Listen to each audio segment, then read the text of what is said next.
Yeah, DB. Oh, just cleaning out the deadwood. Okay. Look, Mr. Connell, I just can't afford to be without work right now, not even for a day. I've got a mother and 2 kid sisters. More good luck telegrams. Well, you know how it is. I've just got to keep on working, see? Sorry, sister. I was sent down here to clean house. I told you I can't use your column anymore. It's lavender and no lace. Send those other people in.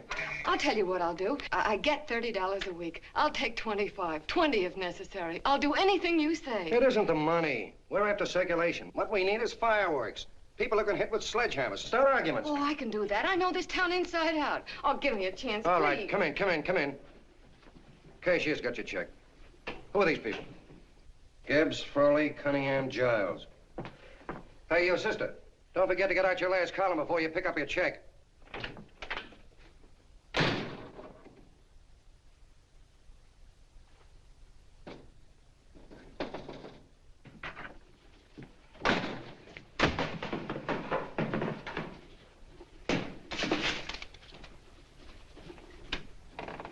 You're a couple of sticks shy in your column, man. Big rich slob like D.B. Norton buys a paper and 40 heads are chopped off.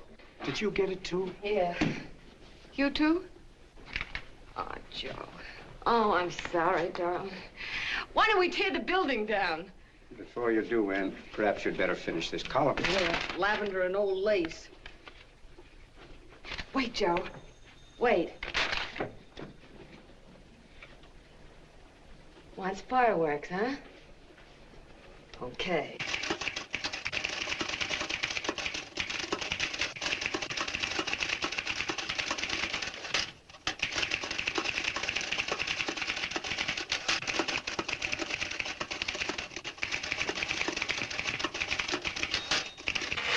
Here. Below is a letter which reached my desk this morning. It's a commentary on what we laughingly call a civilized world. Dear Miss Mitchell, 4 years ago, I was fired out of my job. Since then, I haven't been able to get another one. At first, I was sore at the state administration because it's on account of the slimy politics here we have all this unemployment. But in looking around, it seems the whole world's going to pot. So in protest, I'm going to commit suicide by jumping off the City Hall roof. Signed, a disgusted American citizen, John Doe. Editor's note, if you ask this column, the wrong people are jumping off the roofs. Hey, Ann, this is the old Fakeroo, isn't it? Never mind that, Joe. Go ahead. Sorry.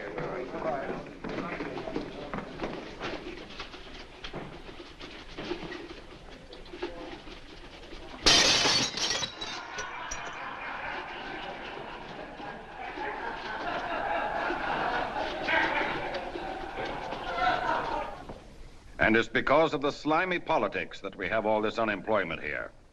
There it is. That's D.B. Norton's opening attack on the governor. Why, Jim, it's just a letter. Send it into a column. No, I can smell it. That's Norton. Good morning, gentlemen. Good morning, Governor. Morning, Governor. You're rather early. Governor, did you happen to see this in the new bulletin? Yes. I had it served with my breakfast this morning. Jim thinks it's D.B. Norton at work. Of course it is. Oh, come, Jim. That little item, D.B. Norton does things in a much bigger way. This is his opening attack on you, Governor. Take my word for it. What did he buy a paper for? Why did he engage a high-pressure editor like Connell for? He's in the oil business. I tell you, Governor, he's after your scalp. All right, Jim, all right. Don't burst a blood vessel. I'll look into it. Will you get me Spencer of the Daily Chronicle, please? Yes, I saw it, Governor. If you ask me, that's a phony letter.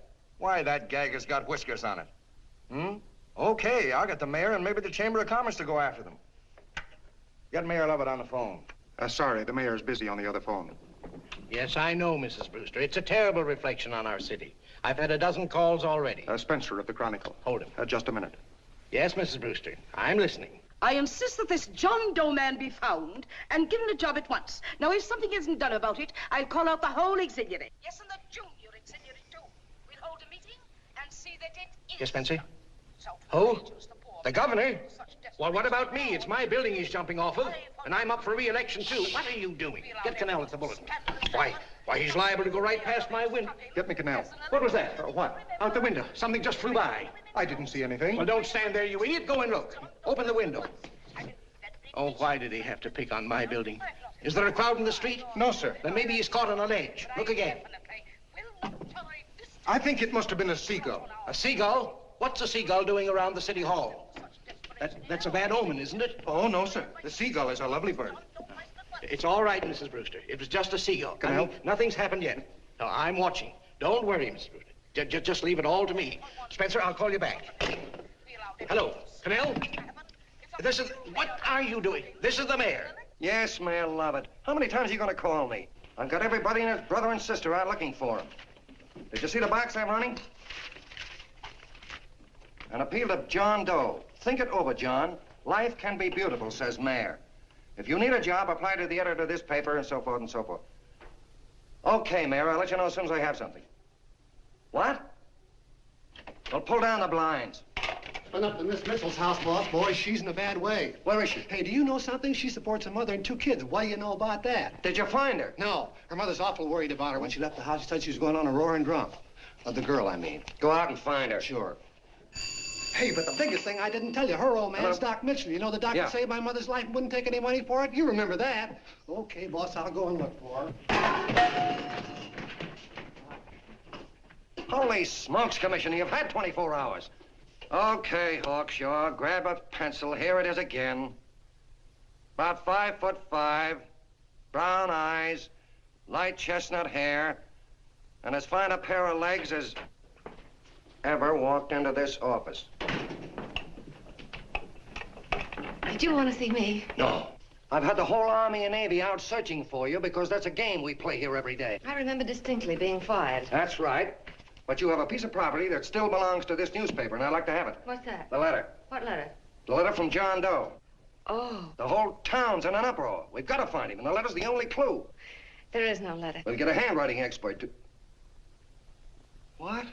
There is no letter. Say that again. There's no letter. I made it up. You made it up. Mm-hmm. You said you wanted fireworks. Don't you know there are 9 jobs waiting for this guy? 22 families want to board him free. 5 women want to marry him, and the mayor's practically ready to adopt him, and you... Just call the morgue, boss. He said there's a girl there. Shut up. Ann, say, why didn't you... Beatty. Only one thing to do, Hank. Drop the whole business quickly. How? Run a story. Say John Doe was in here and is sorry he wrote the letter and... That's right. They've got it, sure. He came in here, and I made him change his mind. Bulletin editor saves John Doe's life. Why, it's perfect. I'll have Ned write it up. Oh, Ned, I got a story I want you to... Wait a minute.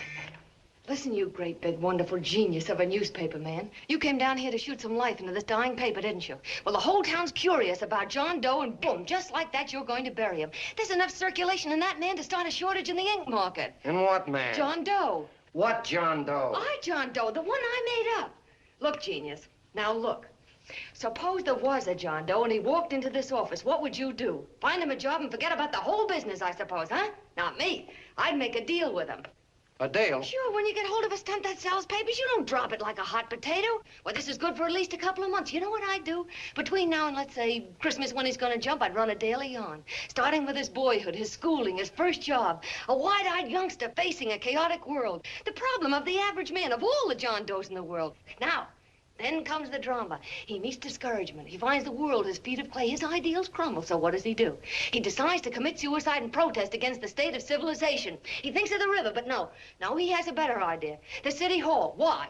Because he wants to attract attention. He wants to get a few things off his chest, and that's the only way he can get himself heard. So? So he writes me a letter, and I dig him up. He pours out his soul to me. And from now on, we quote, I protest by John Doe. He protests against all the evils in the world. The greed, the lust, the hate, the fear. All of man's inhumanity to man. Arguments will start. Should he commit suicide or should he not? People will write in pleading with him. But no, sir. John Doe will remain adamant. On Christmas Eve, hot or cold, he goes.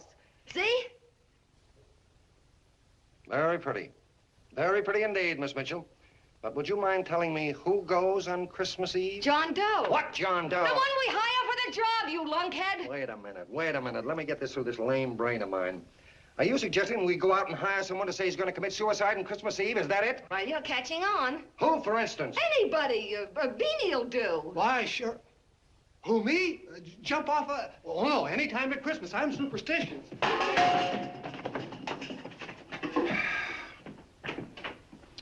Miss Bishop, do me a favor. Will you go on out and get married and have a lot of babies, but Stay out of newspaper business. Better get that story in, Hank. It's getting late. You're supposed to be a smart guy. If it was raining $100 bills, you'd be out looking for a dime you lost someplace. Holy smokes, wasting my time listening to this mad woman. Look, Chief, look at the Chronicle. It's running on John Doe. They say it's a fake.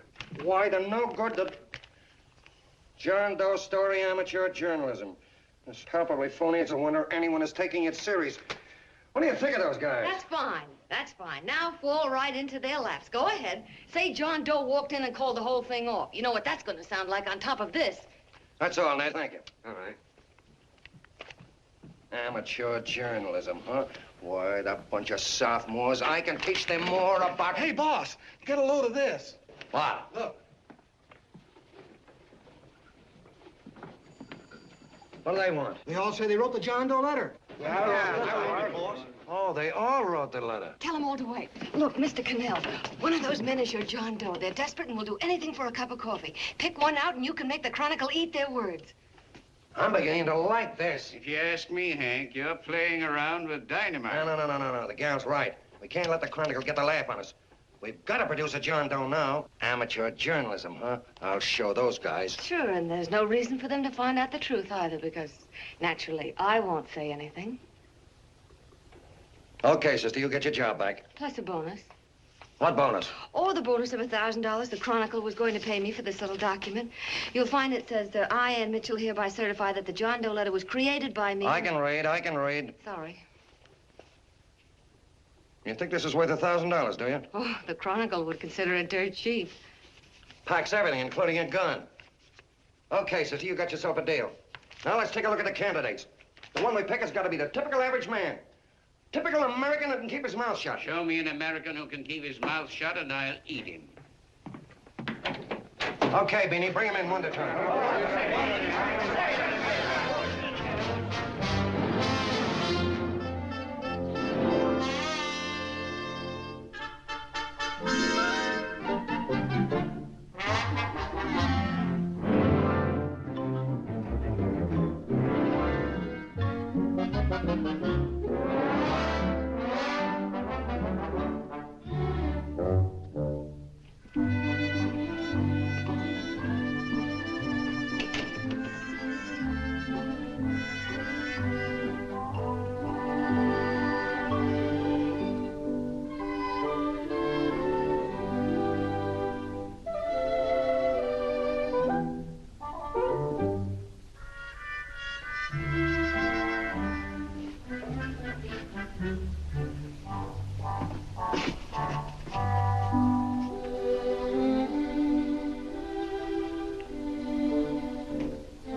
Did you write that letter to Miss Mitchell?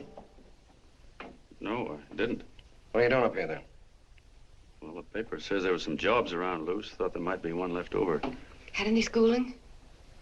Yeah, a little. What do you do when you work?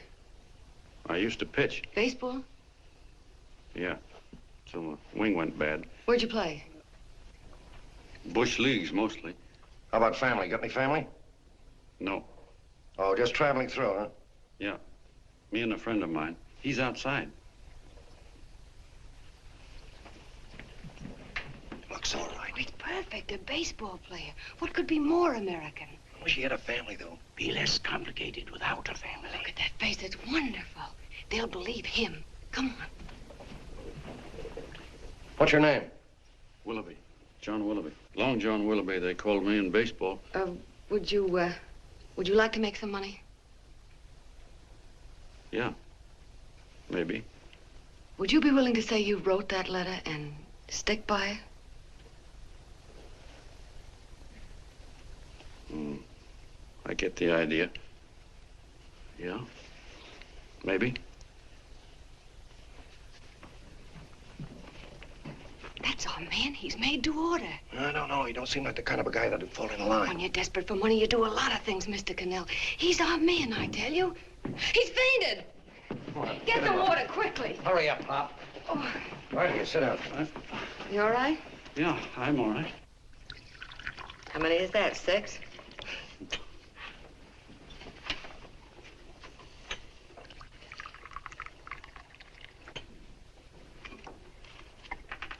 Pretty hungry, weren't you? All this John Doe business is batty, if you ask me. Well, nobody asked you. Trying to improve the world by jumping off buildings. You couldn't improve the world if the buildings jumped on you. Don't mind the colonel. He hates people. He likes you well enough to stick around.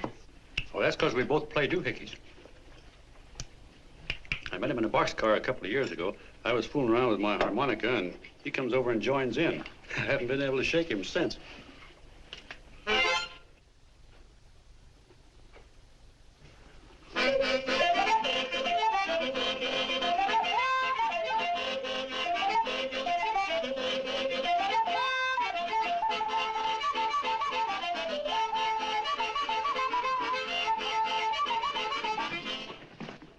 Here he is. No, you can't take pictures of him like that, eating a sandwich and with a beard. But he's going to jump off a building. Yes, but not because he's out of a job. That's not news. This man's going to jump as a matter of principle. Well, maybe you're right. We'll clean him up and put him in a hotel room under bodyguards. We'll make a mystery out of him. Did you speak to Mr. Norton? Thinks it's terrific. Says for us to go the limit. Wants us to build a bonfire under every big shot in the state. Oh, swell. Is that the contract? Yeah. What's he doing here? Friend of his. They play duets together. Duets? But can we trust him? Oh. I trust him. Oh, you trusted me. Well, that's fine. I suppose he trusts you, too. Oh, stop worrying. He's all right. Okay, but we don't want more than a couple of hundred people in on this thing. Now, the first thing I want is an exact copy of the John Doe letter in your own handwriting. I've got it already. Here. No, that's fine. Now, I want you to sign this agreement. It gives us an exclusive story under your name, day by day, from now until Christmas. On December 26th, you get one railroad ticket out of town. And the bulletin agrees to pay to have your arm fixed. That's what you want, isn't it? Yeah, but it's got to be by Bonesetter Brown. Okay, Bonesetter Brown goes. Here, sign it. Meanwhile, here's $50 spending money. That's fine. Beanie? Yes, boss. Take charge of him. Get him a suite at the Imperial and hire some bodyguards. Yeah, and some new clothes, Beanie. You think we better have him to Laos? Yeah. Both of them? Yes, both of them, but don't let them out of your sight. Hey, Beanie, gray suit, huh? Yeah. Okay, fellas.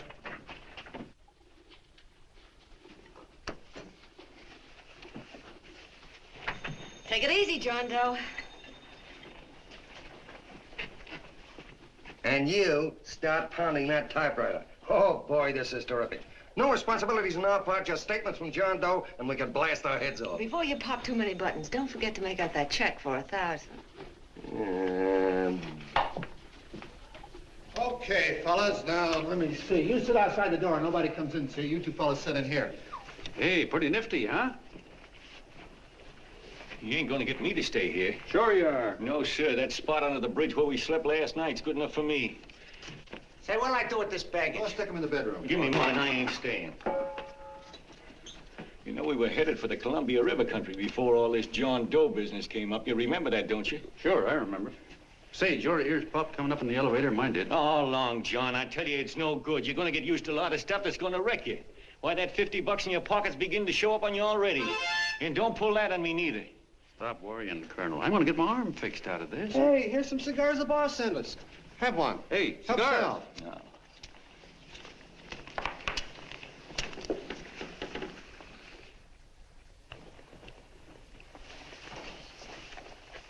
Say, I'll bet you even the major leaguers don't rate an outfit like this. Here, make yourself comfortable. Paper? Yeah, I don't read no papers, and I don't listen to radios either. I know the world's been shaped by a drunken barber, and I don't have to read it. I've seen guys like you go under before. Guys that never had a worry. Then they got a hold of some dough and went goofy. The first thing that happens to a guy... Get a load of the bedroom. No. The first thing that happens to a guy like that, he starts wanting to go into restaurants and sit down at a table and eat salads and cupcakes and tea. Boy, what that kind of food does to your system.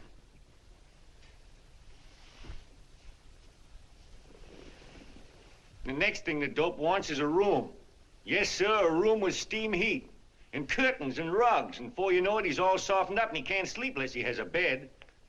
Hey, stop worrying, Colonel. $50 ain't gonna ruin me. I've seen plenty of fellas start out with $50 and wind up with a bank account. Hey, what's the matter with the bank account, anyway? And let me tell you, Long John, when you become a guy with a bank account, they got you. Yes, sir, they got you.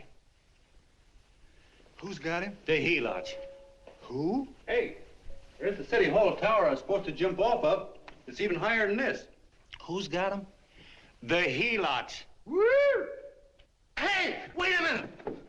You're not supposed to jump on Christmas Eve. Do you want to get me in a jam? If it's going to get you in the jam, we'll do you a favor. I won't jump. And when they got you, you got no more chance than a road rabbit. Hey, who'd you say was going to get him? Say, is this one of those places where you ring if you want something? Yeah, just use the phone. Boy, I've always wanted to do this.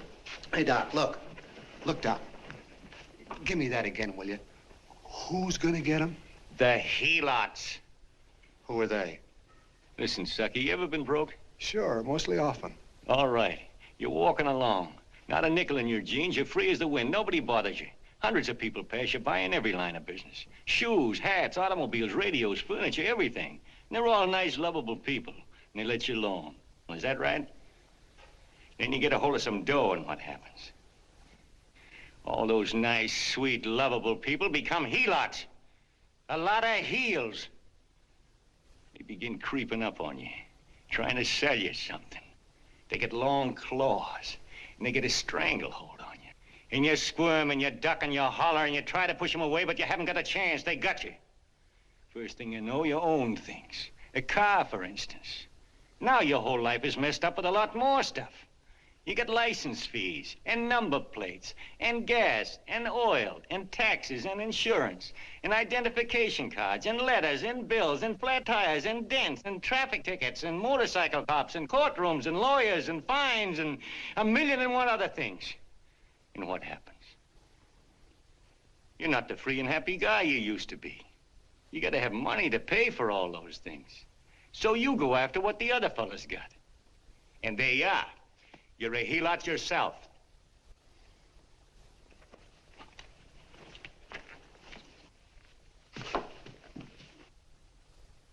You win, Colonel. Here, take the 50.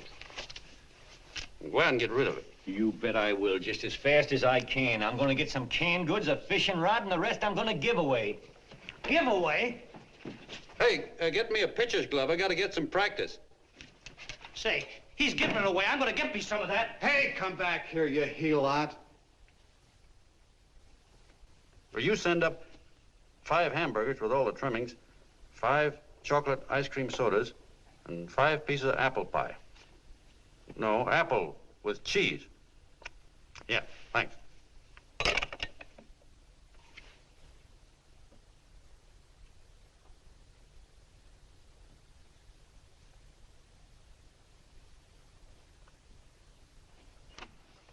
Hello there. Well, well. If it isn't the man about town. All set, Miss Ann. Oh, yes. Let's go. Let's see, we want some action in these pictures. Action? Mm-hmm. That's good. No. This man's going to jump off a roof. Oh. Here, wait a minute. Let me comb your hair. Sit down. Yeah, that's better.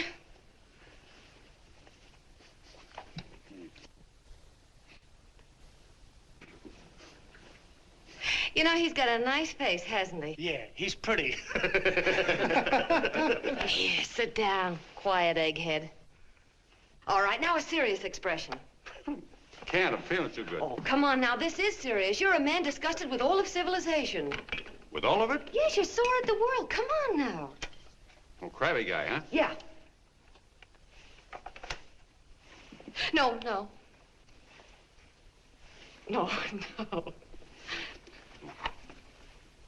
No, look. You don't have to smell the world. Well, all those guys in the picture Never mind those guys. All right, stand up. Now, let's see what you look like when you protest. Against what? Against anything, just protest.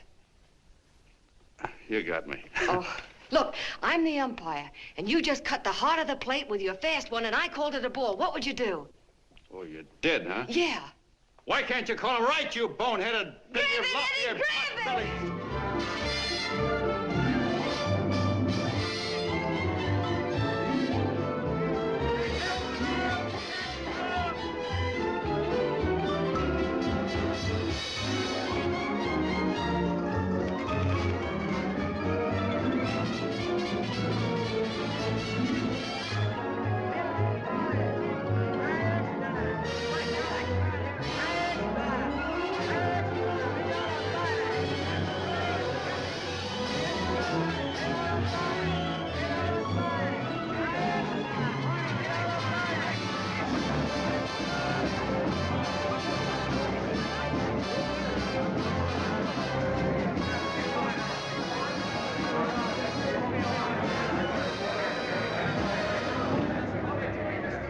I don't care whose picture they're publishing.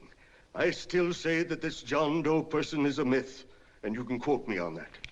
And I'm going to insist on his being produced for questioning. You know as well as I do that this whole thing is being engineered by a vicious man with a vicious purpose, Mr. D.B. Norton.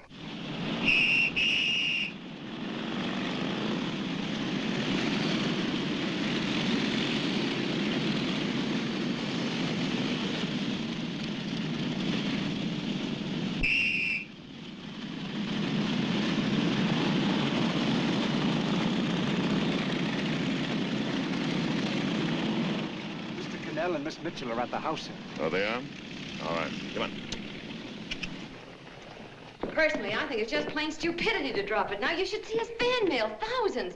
Why, it's going over like a house afire. What are you afraid of, Connell? It's doubled our circulation. Yeah, but it's got everybody sore. Ads are being pulled. The governor's starting a libel suit. What's more, they all know John Doe's a phony, and they insist on seeing Well, what about it? Let them see him. We'll go on one better. They can also hear him. You own a radio station, Mr. Norton. Why not put him on the air? Watch out for this damn DB. She'll drive you batty. Oh, Look, we can't let him get to this Bush League pitcher and start popping him. Good night.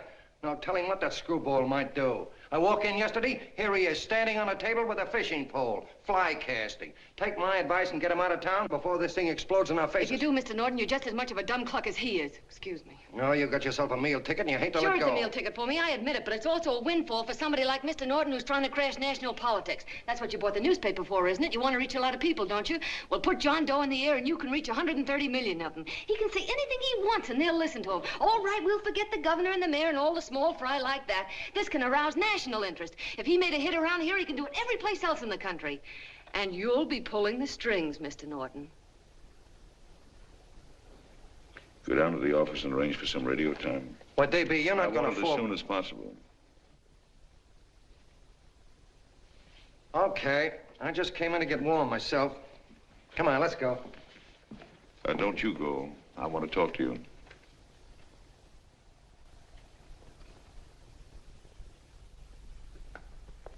Sit down.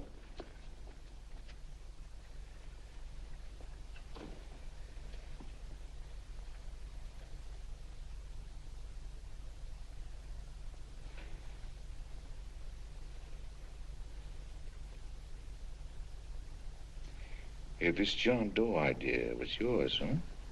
Yes, sir.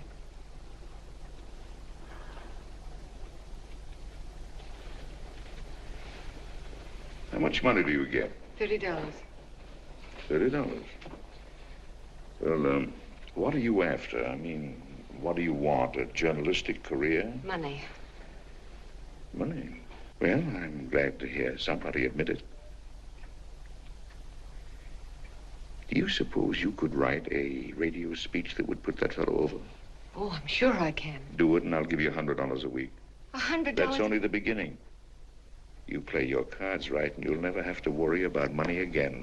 Oh, I know it. Hello. Hello. Whenever there's a pretty woman around. This is my nephew, Ted Sheldon, Miss Mitchell. How do you do? How do you do? All right, Casanova, I'll give you a break. See that Miss Mitchell gets a car to take her home. Always reading my mind, aren't you? Thank you very much for everything. And Miss Mitchell, I think from now on you'd better work directly with me. Yes, sir.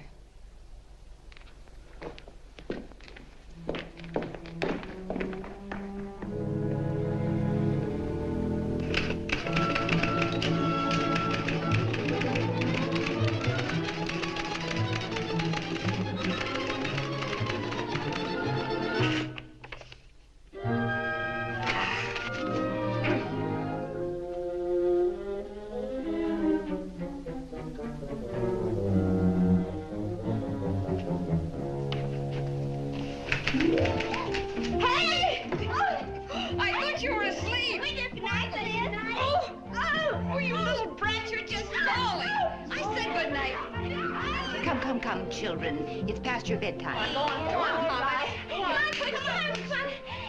Come on. Now, pooch off Stick your fork through me. I'm done. I'll never get this speech right. Oh, yes, you will, Ann, dear. You're very clever. Yeah, I know. What are you looking for? Your purse, I need $10. What for? I gave you 50 just the other day. Yes, I know, dear, but Mrs. Burke had her baby yesterday. 9 pounds. And there wasn't a thing in the house. And then the community chest lady came. And the 50's all gone, huh? Who's the 10 for? The Websters. The Websters. You remember those lovely people your father used to take care of. I thought I'd buy them some groceries. Oh, Anne, dear, it's a shame those You're poor... marvelous, Ma. You're just like Father used to be. Do you realize a couple of weeks ago we didn't have enough to eat ourselves? Well, yes, I know, dear, but these people are in such need. And we have plenty now. If you're thinking of that $1,000, forget it. It's practically all gone. We owed everybody in town. Now, you just gotta stop giving all your money away. Oh, Anne, dear. Oh, I'm sorry, Ma. Oh, don't pay any attention to me. I guess I'm just upset about all this. Gee whiz, here I am with a great opportunity to get somewhere, to give us security for once in our lives, and I'm stuck. If I could put this over, your Mrs. Burke can have 6 babies. You mean this speech you're writing? Yeah, I don't know. I simply can't get it to gel. I created somebody who's going to give up his life for a principle. Hundreds of thousands of people are going to listen to him over the radio. And unless he says something that's sensational, it's just no good. Well, honey, of course, I don't know what kind of a speech you're trying to write, but judging from the samples I've read, I don't think anybody will listen. What? Darling, there's so many complaining political speeches. People are tired of hearing nothing but doom and despair on the radio. If you're going to have him say anything, why don't you let him say something simple and real, something with hope in it? If your father were alive, he'd know what to say. Oh, yeah. Father certainly would. Wait a minute.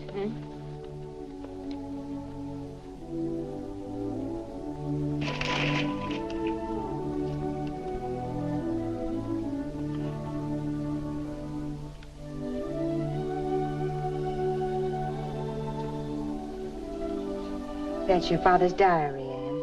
Father's... I never knew he had a diary. There's enough in it for 100 speeches. Things people ought to hear nowadays. You'll be careful of it, won't you, dear? It's always helped to keep your father alive for me. You bet I will, Ma. Wait a minute. John Doe don't want to sign no autographs. Well, what does he do all day? What does he do all day? He's writing out his memories. Sorry, lady, you can't see Mr. Doe. He wants to be alone. No, he just sits around all day and commutes with himself.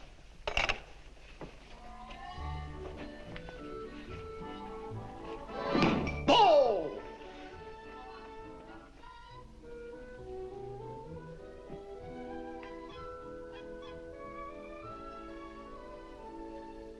I don't know how you're going to stand it around here till after Christmas. I'll bet you ain't heard a train whistle in 2 weeks.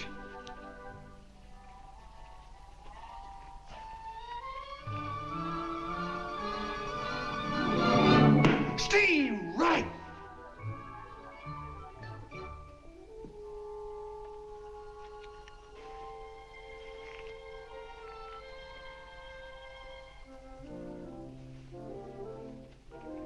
I know why you're hanging around.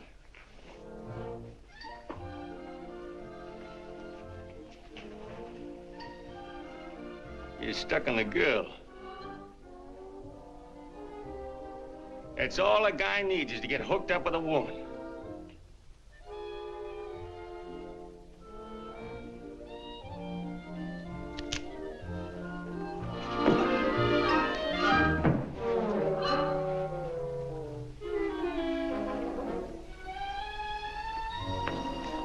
What was that, a single? First baseman dropped the ball. Butterfingers. Tough luck, pal.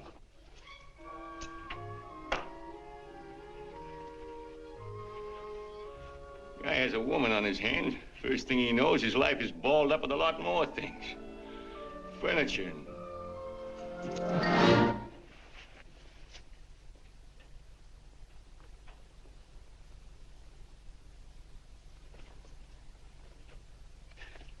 Did you get him? You're out. Swell. What's this, the end of the 8th? 9th.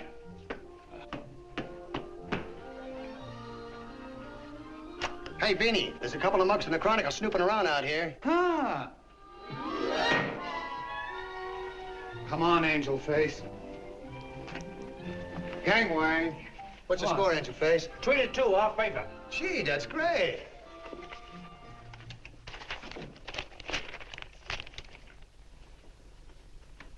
Hey, you got swell form there. Must have been a pretty good pitcher. Pretty good. Say, I was just about ready for the major leagues when I chipped a bone in my elbow. I got it pitching a 19-inning game. 19? Yeah. There was a major league scout there watching me, too. And he came down after a game with a contract. You know what? I couldn't lift my arm to sign it. I'll be okay, though, as soon as I get it fixed up. It's too bad. What do you mean, too bad? Huh? Oh, that you'll never be able to play again. What are you talking about? I just told you I was going to get Well, you know how they are in baseball if a guy's mixed up in a racket. Racket? What do you mean? Well, I was just thinking about this John Doe business. Why, as soon as it comes out it's all a fake, you'll be washed up in baseball, won't you? Yeah. Hey, doggone. I never thought about that.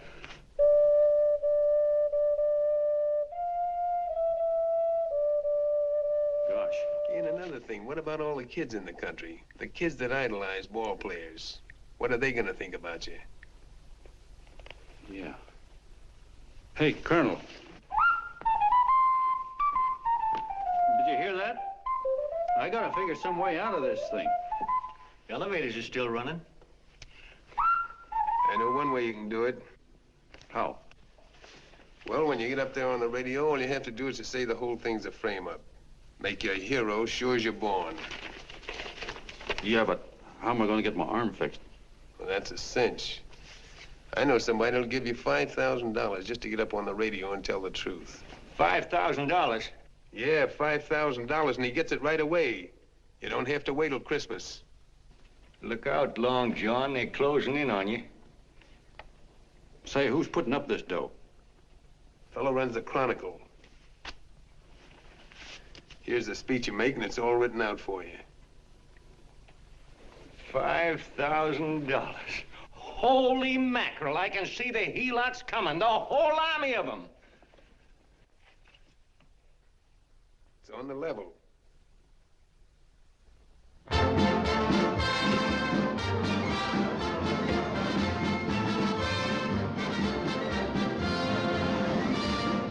No, I'm sorry. Tickets for the broadcast are all gone. Phone the bulletin. Sorry, no more tickets left.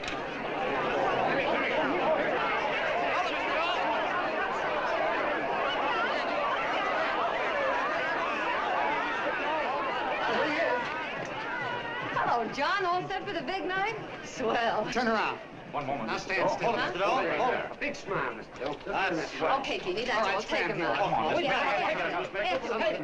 yeah. Now, look, John, here's the speech. It's in caps and double-spaced. You won't have any trouble reading it. Not nervous, are you? No. Of course not. He wouldn't be.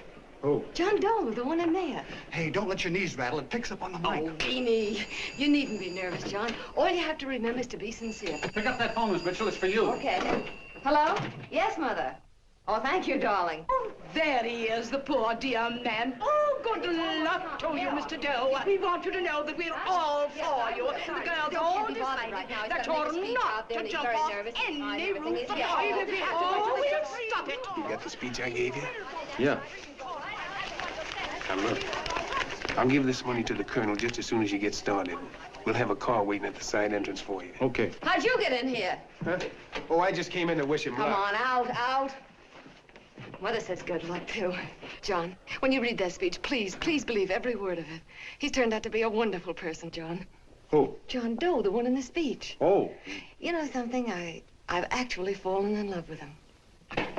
All right, there he is, sister. Now, come on, plenty of both. What's the idea? No, that's too much. That's not so much. Come on. That's it. Oh, this is no time for cheap publicity, Mr. Connell. Listen, if that guy lays an egg, I want to get something out of it.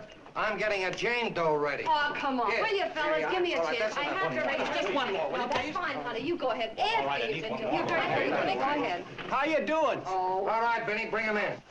Holy smoke, a half a helot.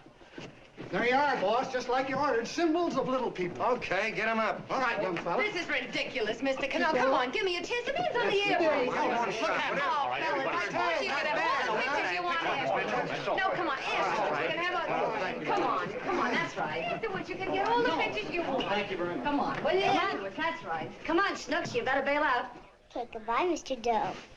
Beanie. All right. Better get ready. 1 minute to go. Wow, hey, 1 minute to go and the score is nothing to nothing. Now, please, John, you won't let me down, will you? Will you? Of course you won't. If you'll just think of yourself as the real John Doe. Listen, everything in that speech are things a certain man believed in. He was my father, John. And when he talked, people listened. And they listened to you, too. Funny. You know what my mother said the other night? She said to look into your eyes, that I'd see Father there. Hey, what do you say? Okay, we're coming. Come on. Now, listen, John, you're a pitcher. Now get in there and pitch. Good luck. Give him room, let him through. Come on.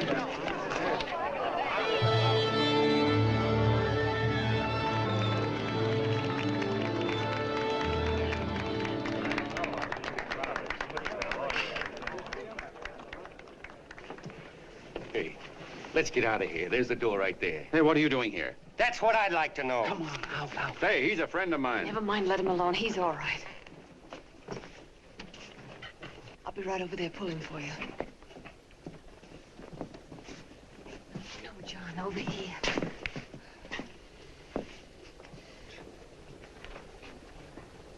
Stand by.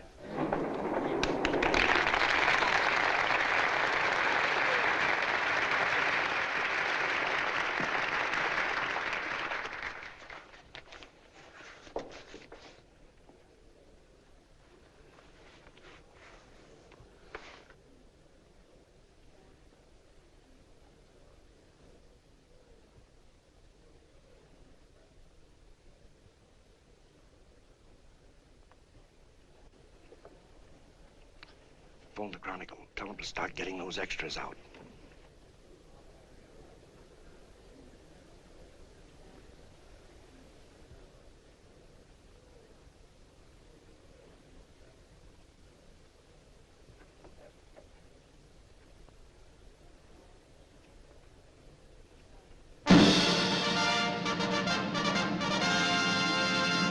And good evening, ladies and gentlemen. This is Kenneth Fry speaking for the New Bulletin. Tonight we give you something entirely new and different. Standing beside me is the young man who has declared publicly that on Christmas Eve he intends to commit suicide, giving as his reason, quote, "I protest against the state of civilization," end quote. Ladies and gentlemen, the New Bulletin takes pleasure in presenting the man who is fast becoming the most talked of person in the whole country, John Doe.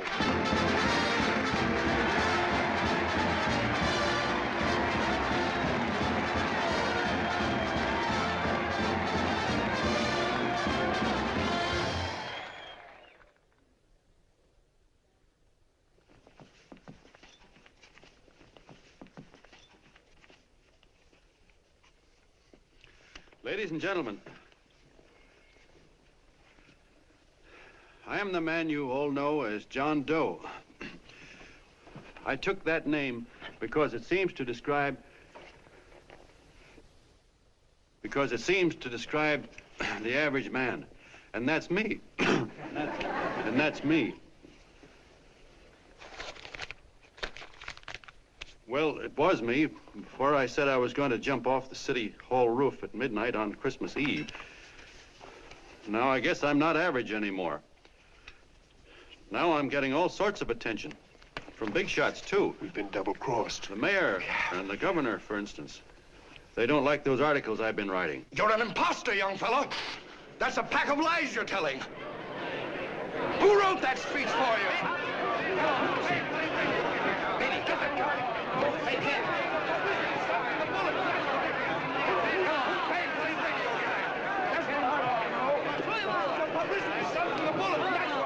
Spencer. Ladies and gentlemen, the disturbance you just heard was caused by someone in the audience who tried to heckle Mr. Doe. The speech will continue.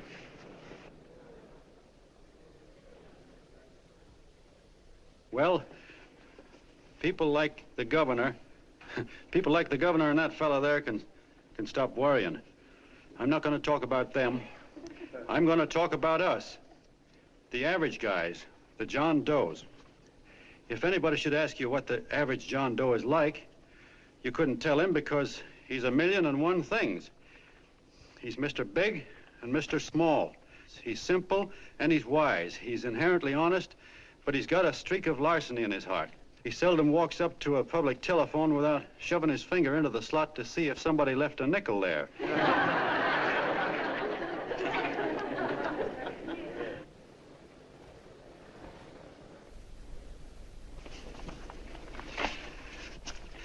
He's the man the ads are written for. He's a feller everybody sells things to. He's Joe Dokes, the world's greatest stooge and the world's greatest strength.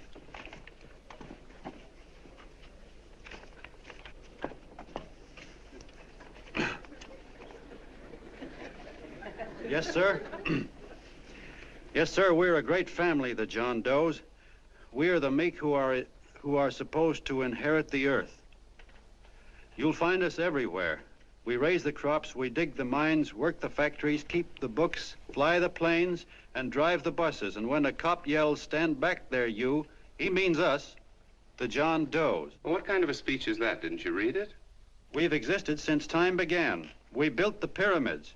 We saw Christ crucified, pulled the oars for Roman emperors, sailed the boats for Columbus, retreated from Moscow with Napoleon, and froze with Washington at Valley Forge. Yes, sir. We've been in there dodging left hooks since before history began to walk. In our struggle for freedom, we've hit the canvas many a time, but we always bounce back because we're the people, and we're tough.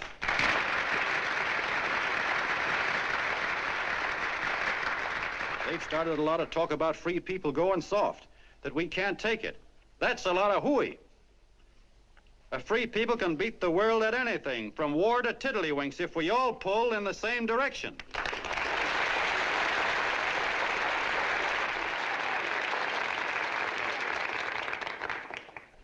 I know a lot of you are saying, "What can I do? I'm just a little punk. I don't count." Well, you're dead wrong. The little punks have always counted, because in the long run, the character of a country is the sum total of the character of its little punks.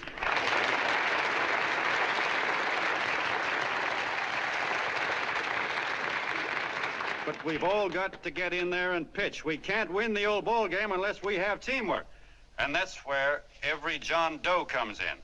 It's up to him to get together with his teammate.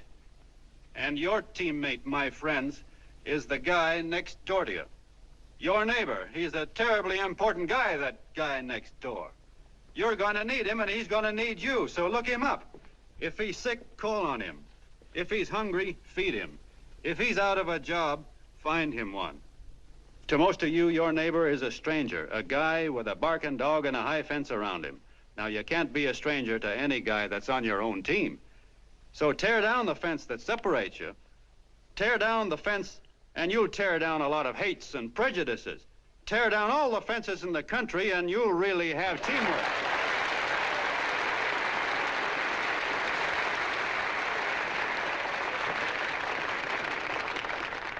I know a lot of you are saying to yourselves, "He's asking for a miracle to happen. He's expecting people to change all of a sudden." Well, you're wrong. It's no miracle. It's no miracle because I see it happen once every year, and so do you, at Christmas time. There's something swell about the spirit of Christmas, to see what it does to people, all kinds of people. Now, why can't that spirit, that same warm Christmas spirit, last the whole year round?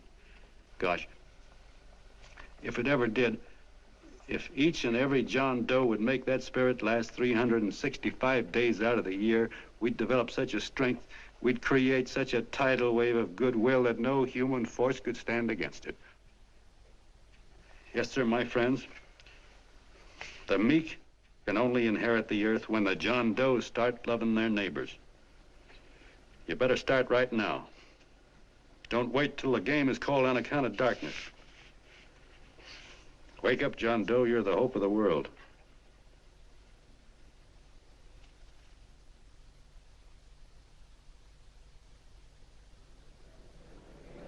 John, you were wonderful.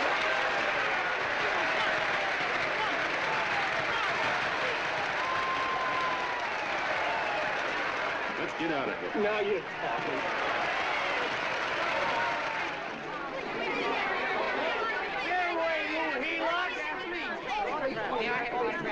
Hey!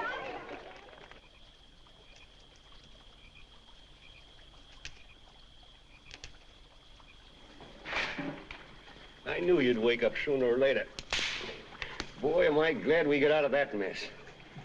I had the $5,000 sewed up. Could have been on my way to old Doc Brown. You're a pitcher, John, she says. Now, go in there and pitch. What a sucker. Yeah, she's a heel-lot just like the rest of them. It's lucky you got away from her. What was I doing up there making a speech anyway? Me, huh? Geez, the more I think about it, the more I could... Tear down all the fences. Why, if you tore one picket off of your neighbor's fence, he'd sue you. $5,000 had it right in my hand. What do you mean he ran away? Well, go after him, find him. That man is terrific.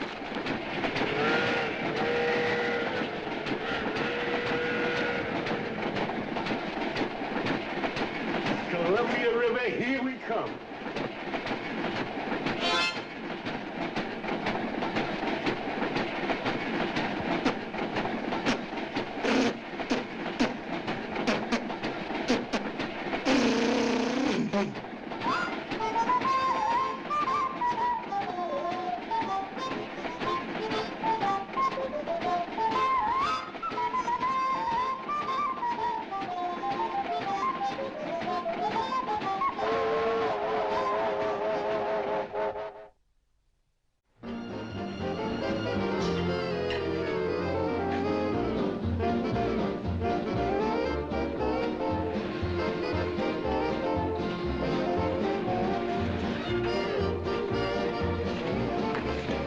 Jitterbugs.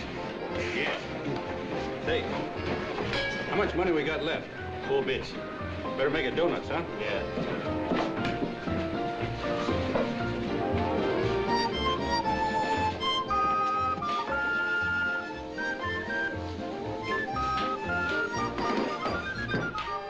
What'll it be, gents?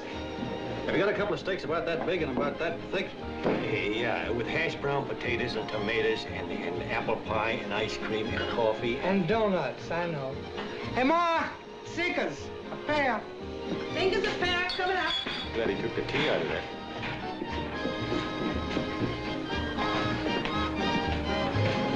Hey, look. Join the John Doe Club. John Doe Club.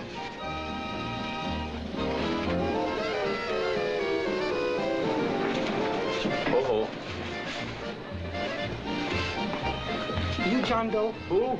John Doe. Ah, you need glasses, buddy. Oh, but gee, it's a spitting image of John Doe. Yeah, but his name is Willoughby. I'm John Willoughby. I'm a baseball player. Sure. Oh, no, I'd know that voice anyway. You can't kid me.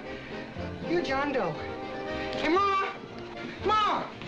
That's John Doe. John Doe. Yeah, sitting right there, big as life. Who'd you say it was? John Doe, the big guy there. I know. Pictures in the paper.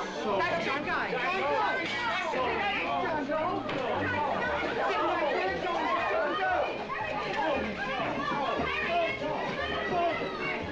Hey, operator. Dan's Beanery. Look, call everybody in town. John Doe was just in my place. Yeah, he ordered donuts.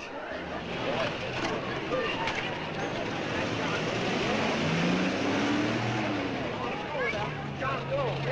Let's see John Doe.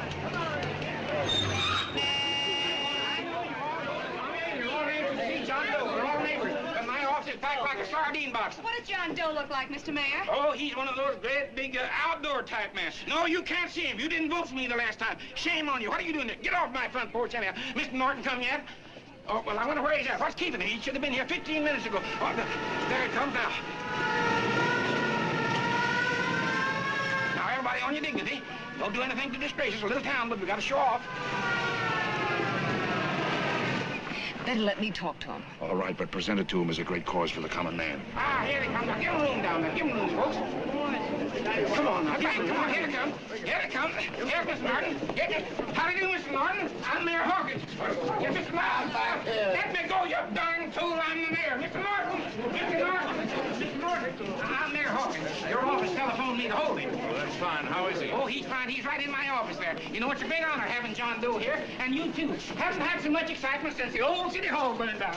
People are so excited they nearly tore his clothes off. Oh, Matilda, darling, phone the newspapers, tell them Mr. Norton's here. Step right inside, Mr. Norton. My office. Very comfortable here, Mr. Norton. Just had it air conditioned. Gangway, please. Get room for Mr. Norton. Gangway. Gangway. Here he is, Mr. Norton. Well taken care of. The neighbors are serving him a light lunch. Hello, John. Well, Mr. Mayor, if you don't mind, we'd like to talk to him alone. Why, certainly, certainly. All right, everybody. Clear out. Everybody, quickly now. Come on, you. Come on. Come on. That's All right. Don't argue with me here. Wait till we get home. Don't you push me around like that. Even though I'm your wife, you can't push me around. Look, Mr. Norton, I think you got a lot of nerve having those people hold us here. There's nobody holding you here, Mr. Doe. It's only natural There's that people... nobody holding us here. Let's get going. Incidentally, my name isn't Doe, it's Willoughby. Look, John, something terribly important's happened. They're forming John Doe clubs. We know of 8 already, and they say that there's John Doe clubs? What for? To carry out the principles you talked about in your radio speech. I don't care what they're forming. I'm on my way, and I don't like the idea of being stopped either. Oh, but you don't know how big this thing is. You should see the thousands of telegrams we've received and what they're saying about you. Look, it started as a circulation stunt, didn't it? Well, you got your circulation. Now, why don't you let me alone? Oh, it started as a circulation stunt, but it isn't anymore. Mr. Norton wants to get back of it and sponsor John Doe clubs all over the country. He wants to send you on a lecture tour. Me? Uh-huh. Well, certainly, with your ability to influence people, it might grow into a glorious movement. Say, let's get something straight here. I don't want any part of this thing. If you got an idea I'm going around lecturing the people, why, you're crazy. Baseball's my racket, and I'm sticking to it. Come on, Colonel, let's get out of here. John, please, please. I just got rid of one crowd. But please, Mr. Mayor, tell him the John Doe Club wants to talk to him. Let them in, Mr. Mayor. Let them come in. Okay, folks, but remember your manners. No stampeding. Walk slow, like you do when you come to pay your taxes.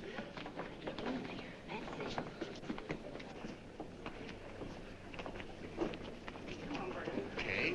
All right, give me a chance. Come right in. My name's Bert Hansen, Mr. Doe. I'm the head soda jerker at Schwabacker's drugstore. Well, sir, you see, me and my wife, we heard your broadcast, and we got quite a bang out of it, especially my wife. Kept me up half the night saying, that man's right, honey. The trouble with the world is nobody gives a hoot about his neighbor. That's why everybody in town's sore and cranky at each other. And I kept saying, well, that's fine, but how's a guy gonna go around loving the kind of neighbors we got? Old Sourpuss, for instance. You see, Sourpuss Smithers is a guy who lives all alone next door to us. He's a cranky old man and runs a second-hand furniture store. We haven't spoken to him for years. I always figured he was an ornery old gent that hated the world because he was always slamming his garage door and playing the radio so loud he kept half the neighbors up. Well, anyway, the next morning I'm out watering the lawn and I look over and there's Sourpuss on the other side of the hedge straightening out a dent in his fender. And my wife yells to me out the window. She says, go on, speak to him, Bert. And I figured, well, heck, I can't lose anything, so I yelled over to him, good morning, Mr. Smithers. He went right on pounding his fender. Was I burned? So I turned around to give my wife a dirty look, and she said, louder, louder, he didn't hear you. So in a voice you could have heard in the next county, I yelled, good morning, Mr. Smithers. Well, sir, you could have knocked me over with a feather. Old Sourpuss turned around, surprised-like, and he put on a big smile, came over and took my hand like an old lodge brother, and he said, good morning, Hansen. I've been wanting to talk to you for years, only I thought you didn't like me. And then he started chatting away like a happy little kid, and he got so excited his eyes all... Well, Mr. Doe, before we got through, I found out Smithers is a swell egg, only he's pretty deaf, and that accounts for all the noises. And he says it's a shame how little we know about our neighbors. And then he got an idea, and he said, how's about inviting everybody someplace where we can all get together and know each other a little better? Well, I'm feeling so good by this time, I'm ripe for anything. So Smithers goes around the neighborhood inviting everybody to a meeting at the schoolhouse, and I tell everybody that comes in the store, including Mr. Schwabacker, my boss. I'm talking too much. Well, I'll be doggone if over 40 people don't show up. Of course, none of us knew what to do, but we sure got a kick out of seeing how glad everybody was just to say hello to one another. Tell him about making Sourpuss chairman. Oh, yeah, we made Sourpuss chairman and decided to call ourselves the John Doe Club. And say, incidentally, this is my wife. Come here, honey. This is my wife, Mr. Doe. How do you do, Mr. Doe? Sourpuss is here, too. Oh, is he? This is Sourpuss, or excuse me, Mr. Smithers, Mr. Doe. That's all right. If you didn't call me Sourpuss, it wouldn't feel natural. Well, anyway, I guess nearly everybody in the neighborhood came except the Delaney's. The Delaney's live in a big house with an iron fence around it, and they always keep their blinds drawn.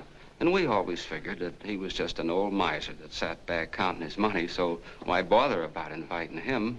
Until Grimes, the milkman, spoke up and he said, say, you've got the Delaney's all wrong. And then he tells us about how they canceled their milk last week and how when he found a note in the bottle, he got kind of curious-like and he sort of peeked in under the blinds and found the house was empty. If you ask me, he says, they're starving. Old man Delaney has been bringing his furniture over to my place at night, one piece at a time, and selling it. Yeah, and, well, sir, a half dozen of us ran over there to fetch him, and we brought him to the meeting. And what a reception they got. Why, everybody shook hands with him and made a fuss over them, and, well, finally, Mr. and Mrs. Delaney just sat right down and cried. And then we started to find out about a lot of other people. Yeah, sure. Well, you know Grubel, for instance. Grubel's here. See? Yeah, that's a... Of course, you don't know Grubel, but he's the man that everybody figured was the worst no-account in the neighborhood because he was living like a hermit and nobody would have anything to do with him. That isn't until Murphy, the postman, told us the truth. Why, Grubel, he says, he lives out of garbage cans because he won't take charity, because it'd ruin his self-respect, he says. Just like you said on the radio, Mr. Doe. Well, sir, about a dozen families got together and gave Grubel a job watering their lawns. Isn't that wonderful? And then we found jobs for 6 other people, and they've all gone off for leave. Yeah, and my boss, Mr. Schwabacker, made a job in his warehouse for old man Delaney. And he gave you that $5 raise. Yeah, wasn't that swell? Why, Bert, I feel slighted.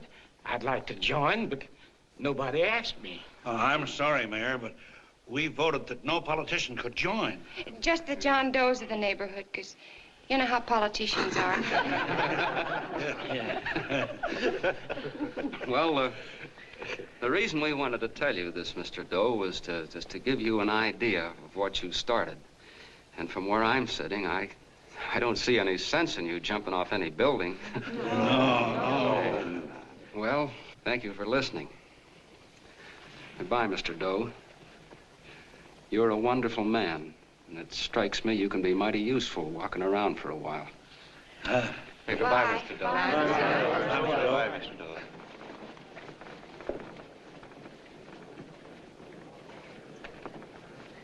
I'm Mrs. Delaney, Mr. Doe. And God bless you, my boy.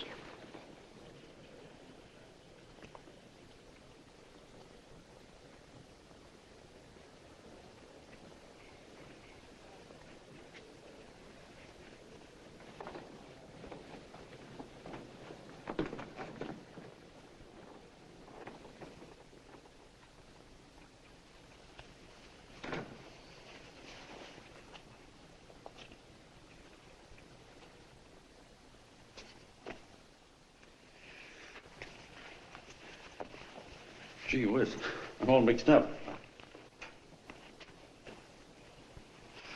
I don't get it. Look, all those swell people think I'm going to jump off a building or something. I never had any such idea. Gosh. The fellow'd have to be a mighty fine example himself to go around telling other people how to... Say, look, what happened the other night was on account of Miss Mitchell here. She wrote the stuff. Don't you see what a wonderful thing this can be? But we need you, John. You're hooked. I can see that right now. They got you. Well, I'm through. For 3 years, I've been trying to get you up to the Columbia River country. First, it was your glass arm. Then it was the radio. And now it's the John Doe clubs. Well, I ain't waiting another minute. Gangway, you helots. Hey, Colonel, wait a minute. Hey, Colonel! I want you personally to go along with John Doe and Miss Mitchell and handle the press and the radio. Me? Yes, I don't want to take any chances. And Johnson. Yes, Stevie? Your crew will do the mop-up job. They'll follow John Doe into every town, see that the clubs are properly organized and the charters issued. Right. There are only 8 flags up there now. I want to see that map covered before we get through.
wildfire. If they made demands, I'd understand it. But the John Does ask for nothing. People are going off relief. If this keeps up, I'll be out of a job. As soon as it gets strong enough, we'll find out what John Doe wants. 30 every Thursday, 60 at 60. Who knows what? I'm sorry, boss. They just won't let anybody talk politics to them. It's crazy. We've got to get to them. They represent millions of voters.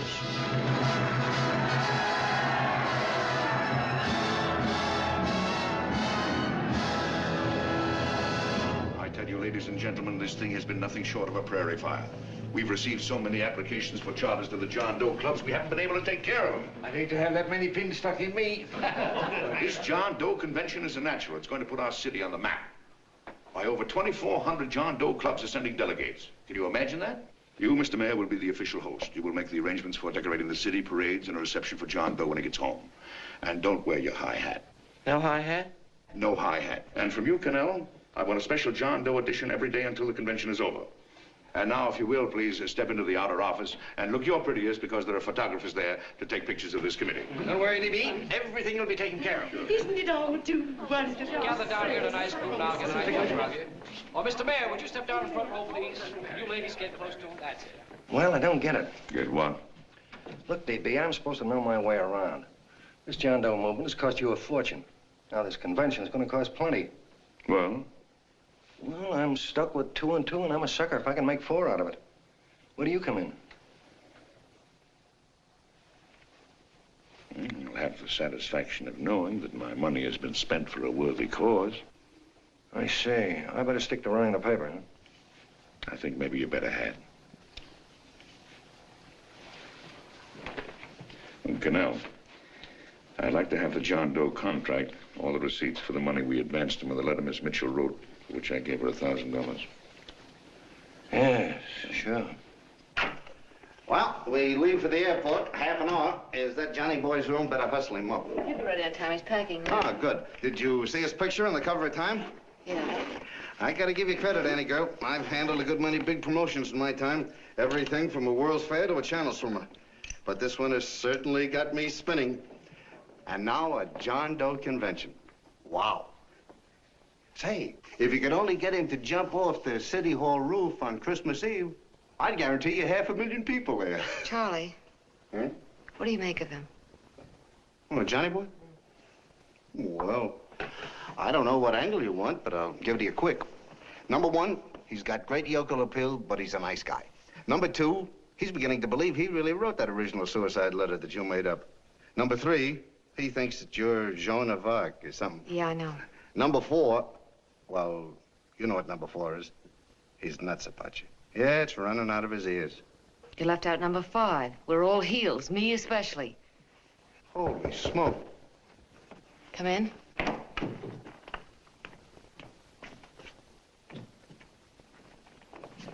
I'm all packed. Good. I'll go and get Beanie Boy. Okay, Charlie boy.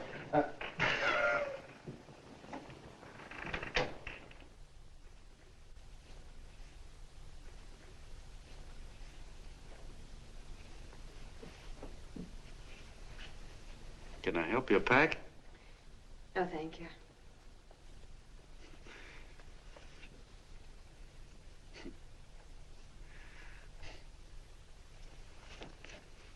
Do you care if I sit down out here? No.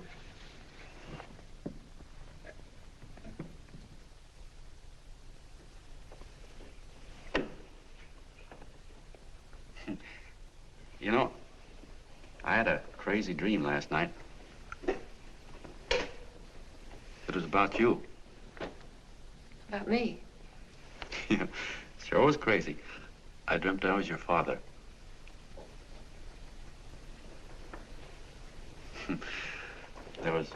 There was something I was trying to stop you from doing. So I got up out of bed and I walked right through the wall here, right straight into your room. You know how dreams are. And there you were in bed. But you're a little girl, you know, about 10. And very pretty, too. So I shook you, and the moment you opened your eyes, you hopped out of bed and started running like the devil in your nightgown. You ran right out the window there, and you ran out over the tops of buildings and roofs and everything for miles. And I was chasing you. And all the time you were running, you kept growing bigger and bigger and bigger, and pretty soon you were as big as you are now, you know, grown up. And all the time I kept asking myself, what am I chasing her for? And I didn't know. Isn't that a hot one? Well, anyway, you ran into some place, and then I ran in after you, and when I got there, there you were, getting married.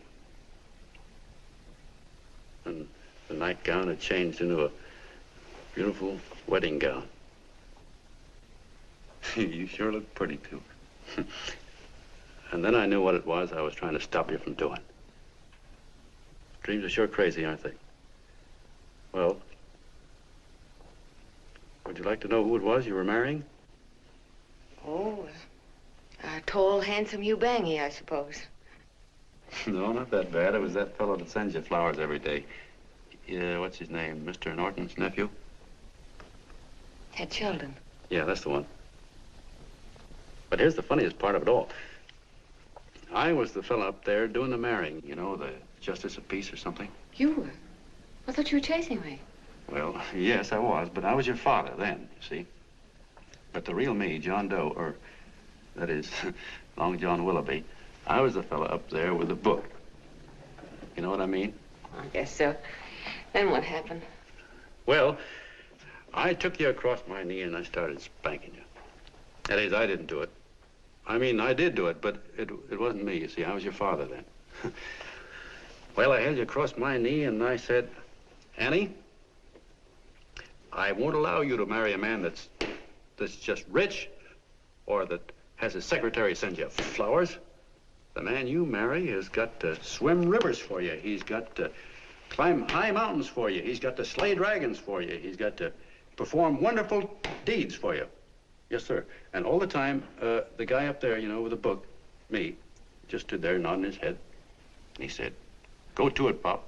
Whack her one from me, because that's just the way I feel about it, too.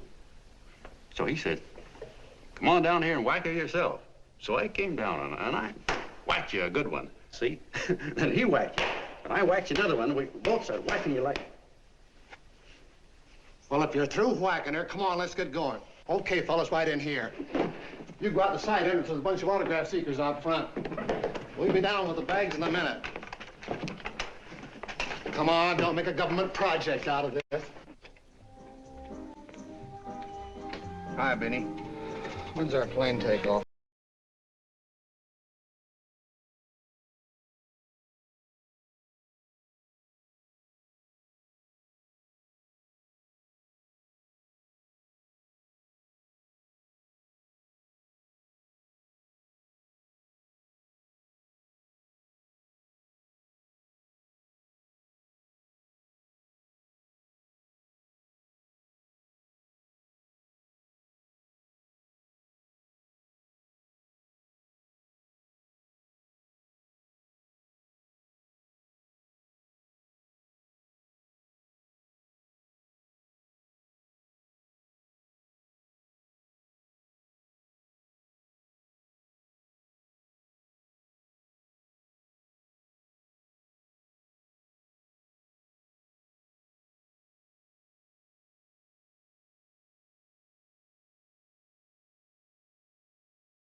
All aboard, folks. That's what I said at the office. Yeah, that's true. Oh, somebody else sitting here? No, that's your seat. And this is your coat. Mine? A little token of appreciation. Oh. Oh, it's beautiful, D.B. Well, I don't quite know what to say. Well, don't say anything at all. Just sit down. Oh. Go ahead, open it. Oh. lovely. And a new contract goes with it. Well, come on, spring it. You've got something on your mind. It must be stupendous. You know, that's what I like about it. Right to the point, like that. All right, Practical Annie, here it is. Tomorrow night, before a crowd of 15,000 people and talking over a nationwide radio hookup, John Doe will announce the formation of a third party. A third party? Yes, the John Doe Party. Devoted entirely to the interests of all the John Does all over the country, which practically means 90% of the voters. He will also announce the third party's candidate for the presidency, a man whom he personally recommends, a great humanitarian, the best friend the John Does have. Mr. D.B. Norton. Yes.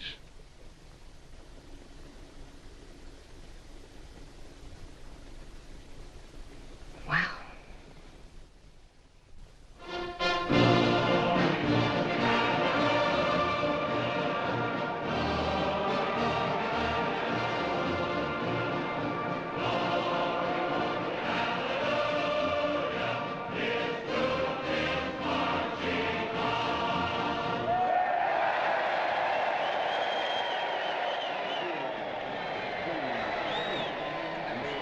And although the opening of the convention is hours off, the delegates are already pouring into the ballpark by the droves, with lunch baskets, banners, and petitions asking John Doe not to jump off any roof. No matter how you look at it, it's still a phenomenal movement.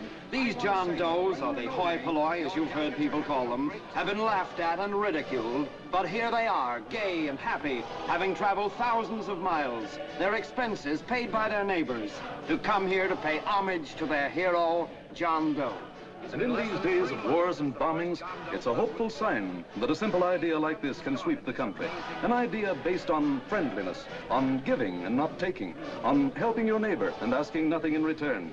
And if a thing like this can happen, don't let any of your grumbling friends tell you that humanity is falling apart. This is John B. Hughes, signing off now and returning you to our main studio until 9 o'clock, when the convention will officially open. Oh, John, come in. Say, I'm kind of... It's raining out a little. That's all right. It's good to see you. Sit down. Thanks.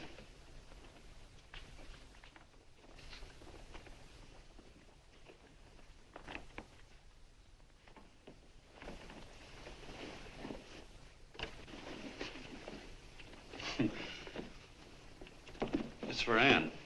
Oh, how nice. Thank you very much. Flowers. I'm terribly sorry she isn't here. She isn't? No, she just left. I'm surprised you didn't run into her. She went over to Mr. Norton's house. Oh. Did you want to see her about something important? Yeah, well, no, it'll wait. Say, he's a nice man, isn't he? Mr. Norton, I mean. He's done an awful lot for the...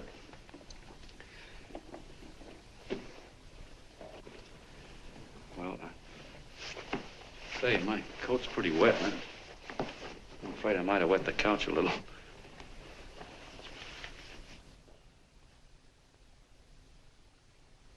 Well, I guess I'll see her at the convention later. Yes, of course. I'll see that she gets the flowers. Thanks. Good night, Mrs. Mitchell. Good night, John.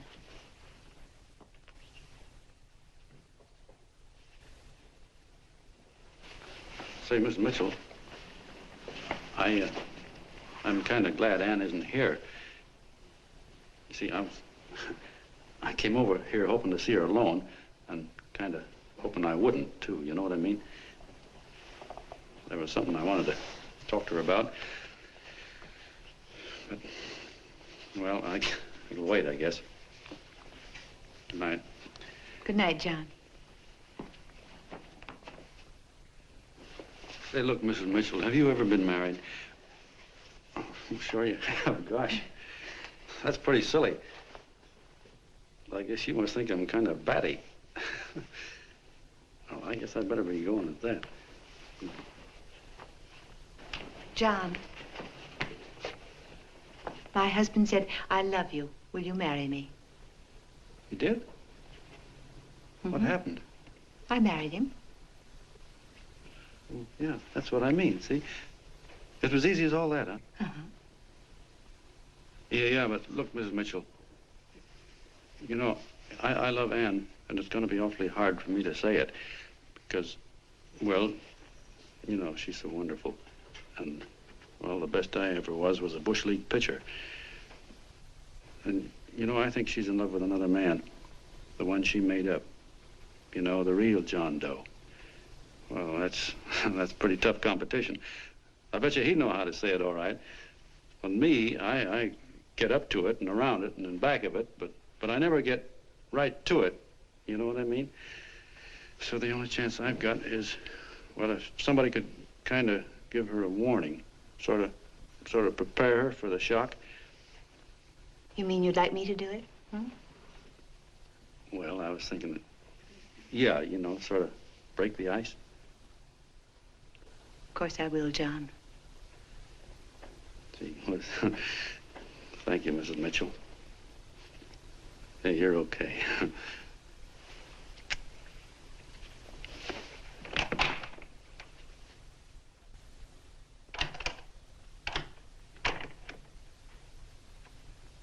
This John Doe meeting is going to be one of the biggest things that ever happened. Why, they're coming from all over. Trains, boxcars, wagons. Look out! Hello, bodyguards. Hey, had your dinner yet? What's that? Oh, that's all right. Well, look, no, go ahead and have your dinner. Wait a minute, John.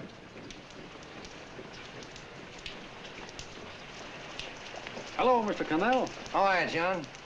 John, I want to have a little talk with you. What's the matter? Are you falling? Come here. Hey, boss. Oh, quiet. Say, tell me something. Did you read the speech you're going to make tonight? No, I never read the speeches before I make them. I get more of a kick out of it that way. Uh-huh. It's just exactly what I thought. Beanie, go on down to the office, tell Pop to give you the speech. There's a copy on my desk. Gee whiz, boss, you know Mr. Norton told me not to leave him, not even for a minute. Go on. We'll be at Jim's bar up the street. You're a nice guy, John. I like you. You're gentle. I always like gentle people.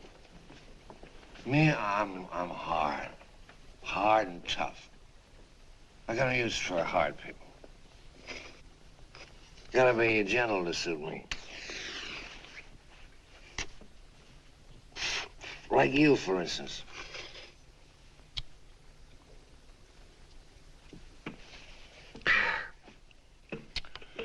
Yep, I'm hard. But you want to know something? I've got a weakness. Never guess that, would you? Well, I have. Want to know what it is? Star-Spangled Banner. Screw you, huh? Well, maybe it is, but play the Star-Spangled Banner. I'm a sucker for it. Always gets me right here. Know what I mean? Yeah, it gets me right back here. Oh, back there, huh?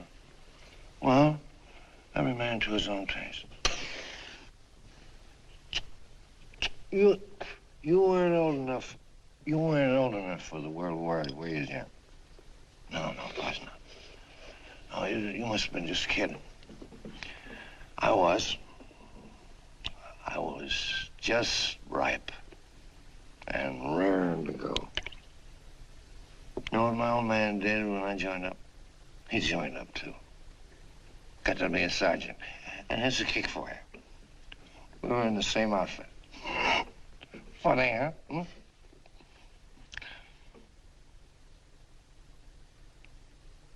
He was killed, John. I saw him get it. I was right there, and I saw it with my own eyes.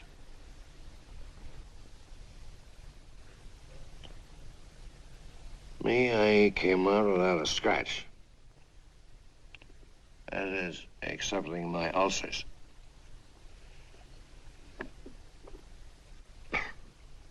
I should be drinking milk, you know. This stuff is poison.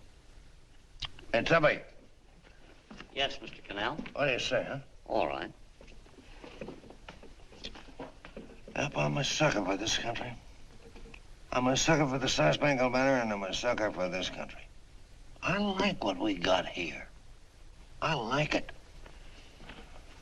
A guy can say what he wants and do what he wants without having a bayonet shoved through his belly. And that's all right, isn't it? You betcha. Yeah. Well, we don't want anybody coming around changing it, do we? No, sir. No, sir. And when they do, I get mad. I get boiling mad. And right now, John, I'm sizzling. I get mad for a lot of other guys besides myself. I get mad for a guy named Washington, and a guy named Jefferson, and Lincoln.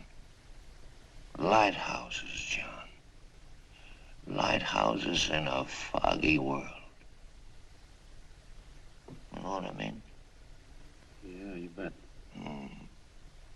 Listen, pal. This fifth column stuff is pretty rotten, isn't it? Yeah, it certainly is.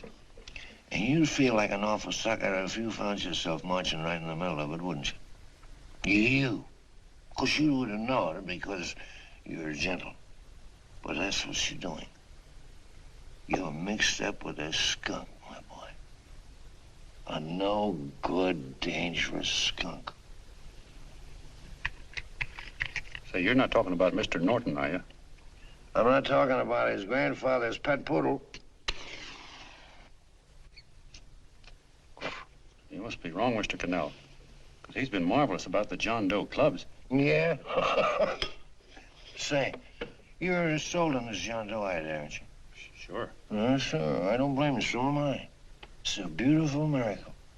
A miracle that can only happen right here in the good old USA. And I think it's terrific. What do you think of that? Me, hard-boiled Connell, and I think it's plenty terrific. All right.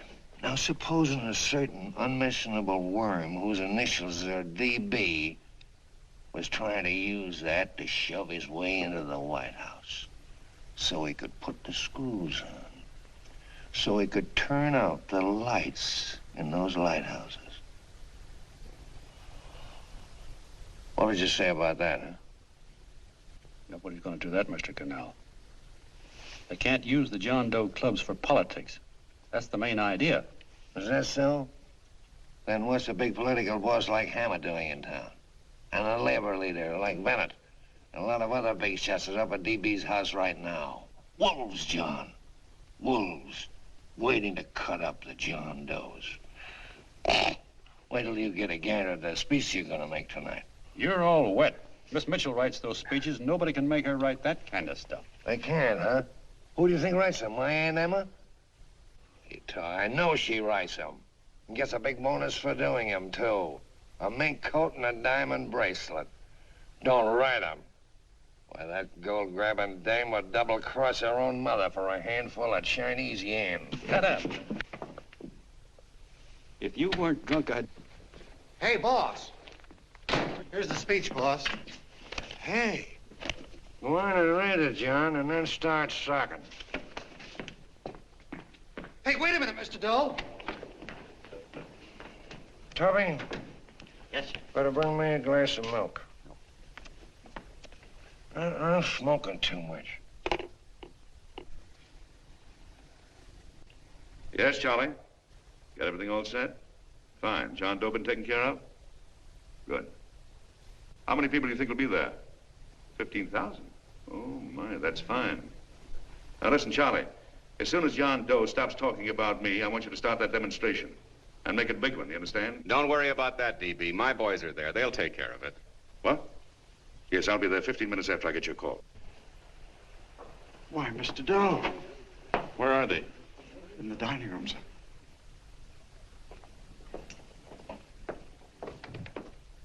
Now, gentlemen, I think we're about ready to throw that great big bombshell. Yeah, well, it's about time. Even a conservative estimate shows that we can count on anywhere between 10 and 20 million John Doe votes. Now, add to that the labor vote that Mr. Bennett will throw in, and the votes controlled by Mr. Hammett and the rest of you gentlemen in your own territories, and nothing can stop us. As I said before, I'm with you, providing you can guarantee the John Doe vote. Don't worry about that. You can count on me on one condition. Little Bennett's got to be taken care of. Didn't I tell you that everybody in this room would be taken care of? My agreement with you gentlemen stands. I'm with you, DB, but I still think it's a very daring thing we're attempting. These are daring times, Mr. Barrington. We're coming to a new order of things. There's too much talk been going on in this country. Too many concessions have been made. What the American people need is an iron hand. You're right. That's true. You're quite right, D.B. Discipline. Right. And now, may I offer a little toast to Miss Ann Mitchell, the brilliant and beautiful lady who is responsible for all this. Miss Mr. Norton, I'd like to talk to you alone for a minute. Oh, Miss Mitchell has something to say to us. That's fine.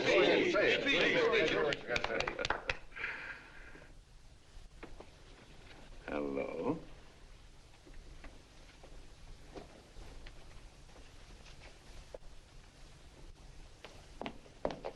John, I'm so glad to see you. I was terribly worried. Did you write this?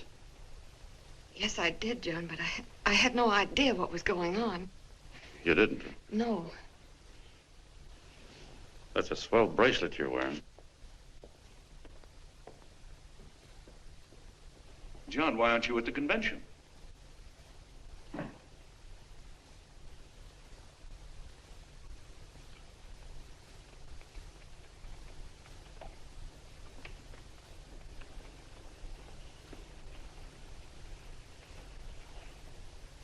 Is there anything wrong? No, nothing's wrong. Everything's fine. So there's going to be a new order of things, huh? Everybody's going to cut himself a nice fat slice of the John Does, eh? You forgot one detail, Mr. Big Shot. You forgot me, the prize stooge of the world. Why, if you or anybody else thinks he's going to use the John Doe clubs for his own rotten purpose, he's going to have to do it over my dead body. Oh, hold on a minute, young man. Hold on. That's rather big talk. I started the John Doe clubs with my money. And I'll decide whether or not they're being properly used. No, you won't. You're through deciding anything. And what's more, I'm going down to that convention and I'm going to tell those people exactly what you and all your fine feathered friends here are trying to cook up for them. And I'm going to say it in my own words this time. Stop it, Stevie. You ruined us, Stevie.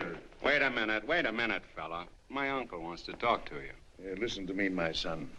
Before you lose your head completely, may I remind you that I picked you up out of the gutter and I can throw you right back there again?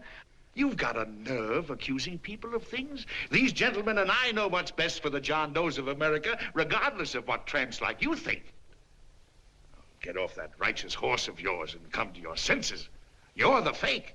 We believe in what we're doing. You're the one that was paid the 30 pieces of silver. Have you forgotten that? Well, I haven't. You're a fake John Doe, and I can prove it. You're the big hero that's supposed to jump off tall buildings and things. Do you remember? What do you suppose your precious John Does will say when they find out that you never had any intention of doing it, that you were being paid to say so? You're lucky they don't run you out of the country. With the newspapers and the radio stations that these gentlemen control, we can kill the John Doe movement deader than a doornail. We'll do it, too, the moment you step out of line. Now, if you still want to go to that convention and shoot your trap off, you go ahead and do it.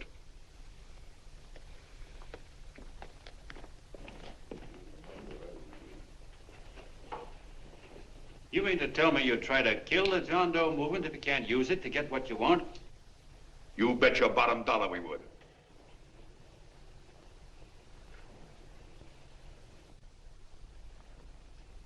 Well, that certainly is a new low. I guess I've seen everything now. You sit there back of your big cigars and think of deliberately killing an idea that's made millions of people a little bit happier.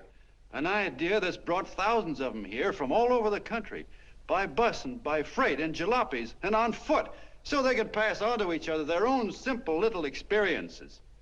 Why, look, I'm just a mug and I know it, but I'm beginning to understand a lot of things. Why, your type's as old as history. If you can't lay your dirty fingers on a decent idea and twist it and squeeze it and stuff it into your own pocket, you slap it down. Like dogs, if you can't eat something, you bury it. Why, this is the one worthwhile thing that's come along. People are finally finding out that the guy next door isn't a bad egg. That's simple, isn't it? And yet a thing like that's got a chance of spreading till it touches every last doggone human being in the world, and you talk about killing it. Why, when this fire dies down, what's going to be left? More misery, more hunger, and more hate. And what's to prevent that from starting all over again? Nobody knows the answer to that one, and certainly not you with those slimy, bollocksed-up theories you got. The John Doe idea may be the answer, though. It may be the one thing capable of saving this cockeyed world. Yet you sit back there on your fat hulks and tell me you'll kill it if you can't use it. Well, you go ahead and try. You couldn't do it in a million years with all your radio stations and all your power. Because it's bigger than whether I'm a fake. It's bigger than your ambitions, and it's bigger than all the bracelets and fur coats in the world. You bet it is, John. And that's exactly what I'm going down there to tell those people. A minute, you ungrateful rat. My uncle's been too good. He's getting away. Give me the bullet. John! I've always told you, D.B., you're playing with dynamite. Which way? All right, now, girl, get away. Before he gets through tonight, he'll ruin us all. I'll stop him cold. Don't worry, I've been ready for this. John! Oh, John, please listen to me. Please, I can explain everything, John. I didn't know what they were going to do. Let me go with you, John.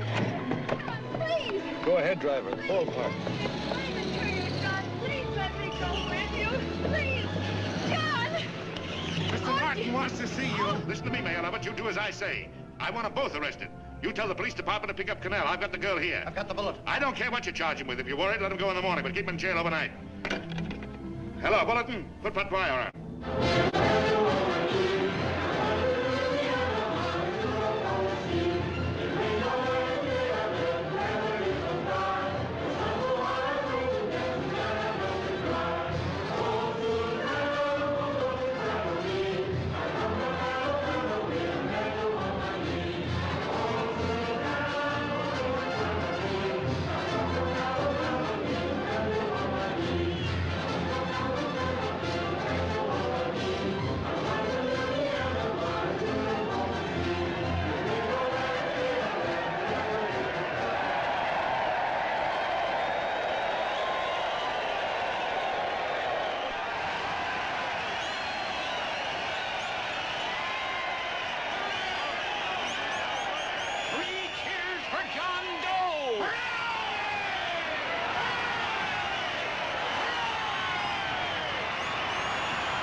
One moment, Tom. We begin with a short prayer. Quiet, please. Ladies and gentlemen, let us have a moment of silent prayer for the John Does all over the world, many of whom are homeless and hungry. Rise, please. Everybody rise.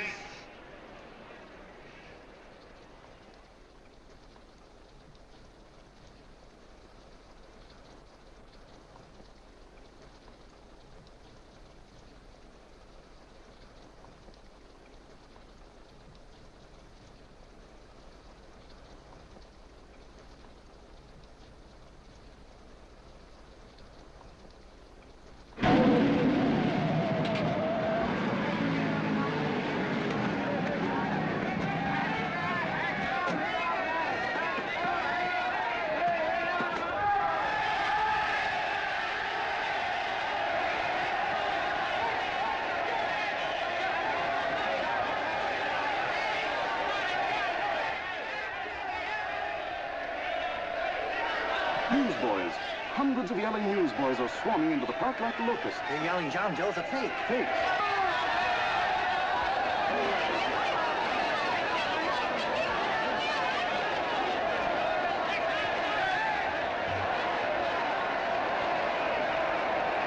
Federal investigation urged by Chamber of Commerce. How could he be a fake? It must be some kind of a gag. A what? A gag. A gag.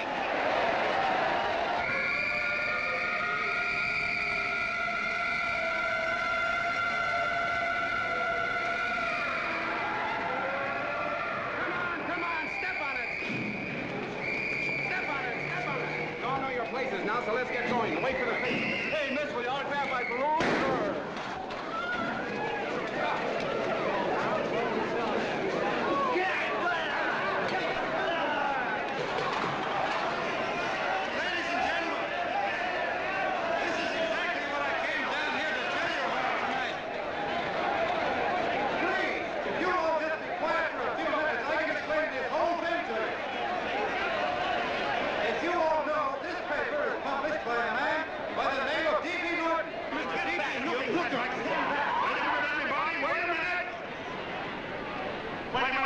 Gentlemen, my name is D.B. Norton. You all know me. I accuse this man of being a faker. We've been taken for a lot of suckers, and I'm the biggest of the lot. I spend a fortune backing this man in what I believe to be a sincere and worthy cause, just as you all did. And now I find out it's nothing but a cheap racket cooked up by him and two of my employees for the sole purpose of collecting dues from John Does all over the country. That's a lie. It's not a lie. Nickels and dimes to stuff into their own pockets. You can read all about it in the newspapers there. That's a lie. Listen, Don't believe what... This man had no intention of jumping off the top of a building. He was paid to say so. Do you deny that? That's got nothing to do with it. Were you paid for it or weren't you? Yes, I was paid, but there happened... And what about the suicide note? You didn't write that either. What difference did you write it or didn't you? No, I didn't write it. Now, you bet your life you didn't. You look in your papers, ladies and gentlemen, and you'll find Miss Mitchell's signed confession that she was the one who wrote it. Listen, folks, it's a fact that I didn't write the letter. There, you see, he admits it. You're a fake, John Doe. For what you have done to all these good people, they ought to run you out of the country. And I hope they do it.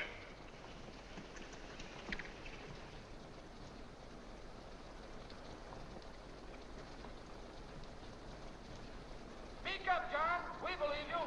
Please, listen, folks. Now that he's through shooting over his face, I've got a couple of things to tell you about... Come on, the rest of you get in here and riot. Break this crowd up. Come on. I'm sorry, folks, but we can't hear him anymore. Something's gone wrong with the loudspeakers. John Doe's a fake! Boo! They can't hear me. Boo! This thing's not working. Ladies and gentlemen.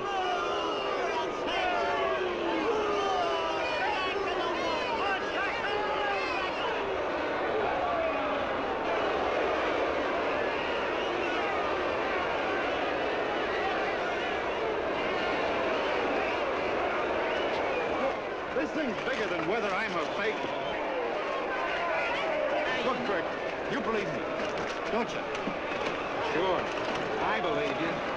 Walking my legs off, thinking up 5,000 signatures for a phony. Well, there you are, Mr. Doe. 5,000 names asking you not to jump off any roof. It makes no difference, Bert. The idea's still good. We don't have to give up our club. Yeah, well, you can have it. They're starting to throw things. Somebody's going to get hurt. I'm afraid it'll be John Doe. Listen to that mob. I've got to go to him. All right, lady. Hey, what's your order? Oh, let me go. I want to go to him. Oh, please. Please let me go. They're crucifying him. I can help him. Sorry, sister. We got orders to hold... Oh, it's from who? Can't you see it's a framer? And oh, Mother, they won't let me go. They won't let me go. Listen, folks. You gotta listen to me, everybody. Back to the jungle, you hobo. Just another racket. Stick to your clubs. We've been fed baloney so long, we're getting used to it.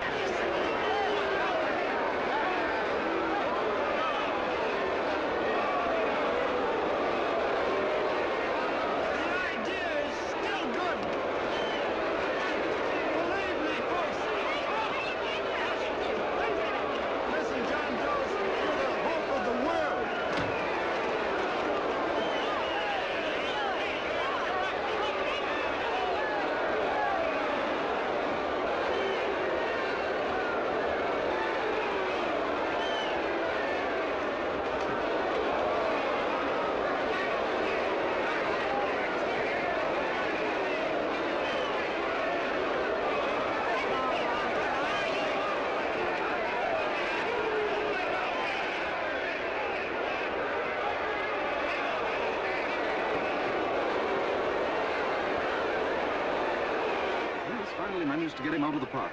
But if that boy isn't hurt, it'll be a miracle. Ladies and gentlemen, this certainly looks like the end of the John Doe movement. Well, boys, you can chalk up another one to the Pontius pilots.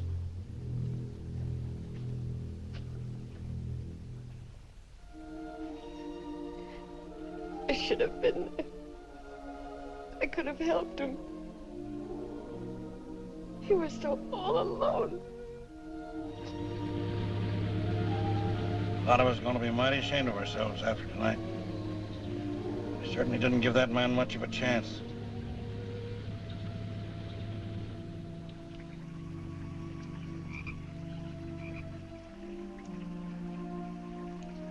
Have some more coffee, Long John? No thanks, Connell.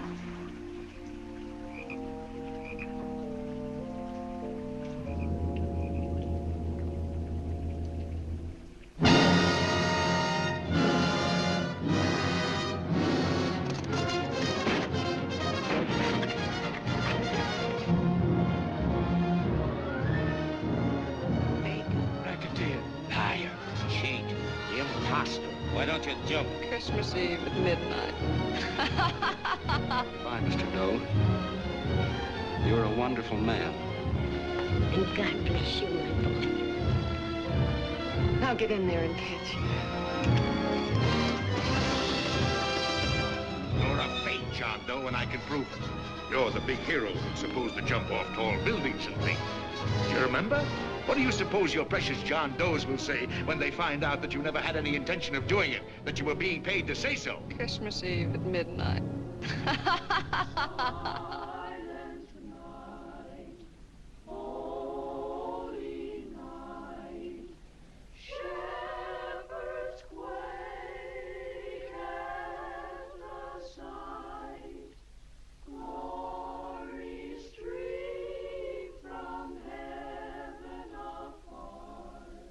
Merry Christmas, son. Merry Christmas.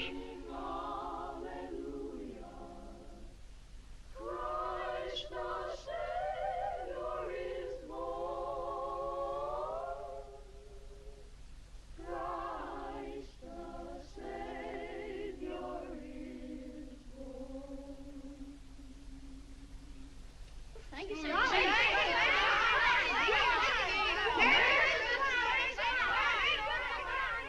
Who? John Doe. Is that screwball still around? Dame's been calling all day. Sure, I know. Yeah, at midnight, huh? Okay, lady. We'll have the place surrounded with nets. They're laughing at me.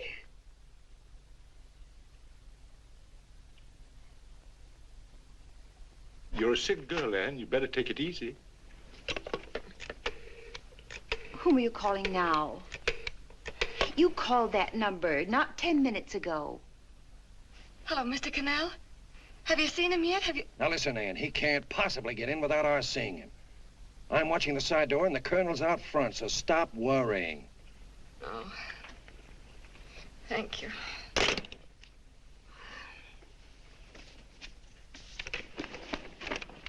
What, Ann? Anne, don't be foolish.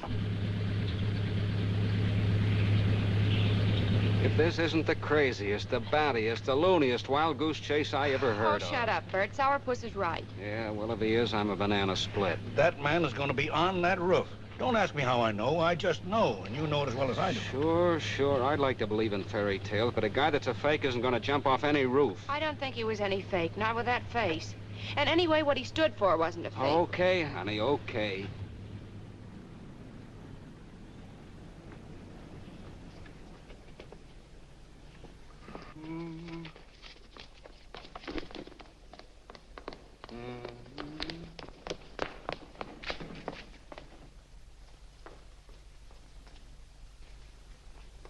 Elevators ain't running. Colonel, You shouldn't have got out of bed, miss. has he been here? No. Have you seen him? I ain't seen him for a week. Where's Connell? He's watching the other door. Oh, gee, you're swell. Oh. No sense in going up there. I've been here for hours. He ain't here. Let me go, will you? Now that's crazy. It's 14 floors.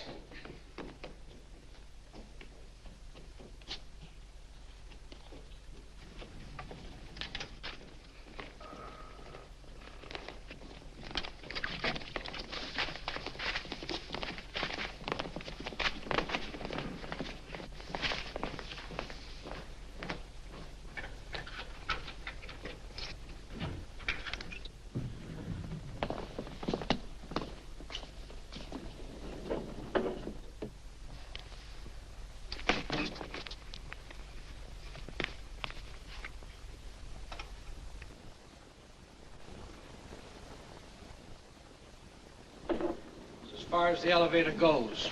We gotta walk up to the tower.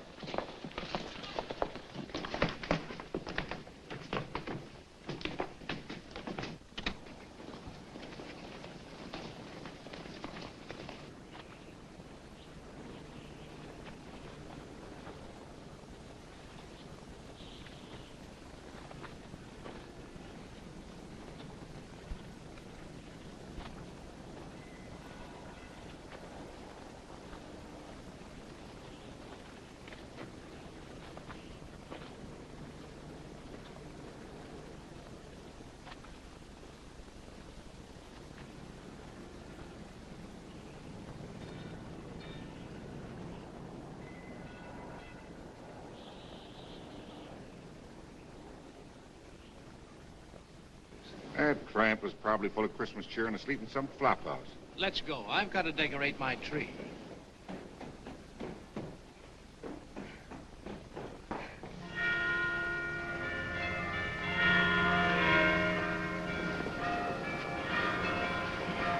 Well, I give up. I don't know what gave us the idea that we'd attempt anything like this. I guess you're right. I'm afraid the joke's on us. Let's go. I hope nobody finds out we've been here.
I wouldn't do that if I were you, John.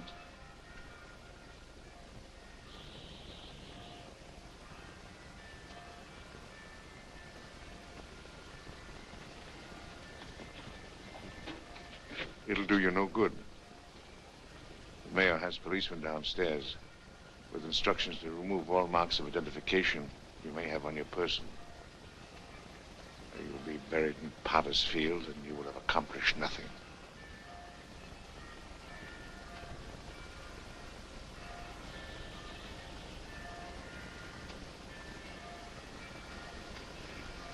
I've taken care of that. I've already mailed a copy of this letter to Mr. Connell. John, why don't you forget this foolishness? Stop right where you are, Mr. Norton, if you don't want to go overboard with me.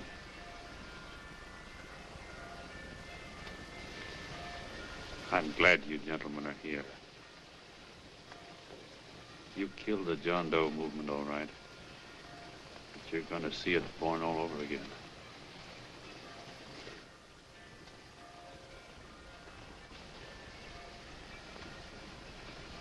Now take a good look, Mr. Norton. John! John! Oh, John, no, I won't let you. I love you, darling. Oh, please. Please don't give up. We'll start all over again. Just you and I. It isn't too late. The John Doe movement isn't dead yet. You see, John, it isn't dead or they wouldn't be here. It's alive in them. They kept it alive by being afraid of. That's why they came up here. Oh, darling. Sure, it should have been killed. It was dishonest. But we can start clean now. Just you and I. It'll grow, John, and it'll grow big because it'll be honest this time. Oh, John, if it's worth dying for, it's worth living for. Oh, please, John. Oh. Oh, please, please, God, help me. John, look at me. You want to be honest, don't you? Well, you don't have to die to keep the John Doe idea alive. Someone already died for that once. The first John Doe. And he's kept that idea alive for nearly 2,000 years. It was he who kept it alive in them. And he'll go on keeping it alive forever and always. For every John Doe movement these men kill, a new one will be born. That's why those bells are ringing, John. They're calling to us. Not to give up, but to keep on fighting, to keep on pitching. Oh, don't you see, darling? This is no time to give up. You and I, John, we... Oh, no. No, John. If you die, I want to die, too. Oh, I love you. Oh, John.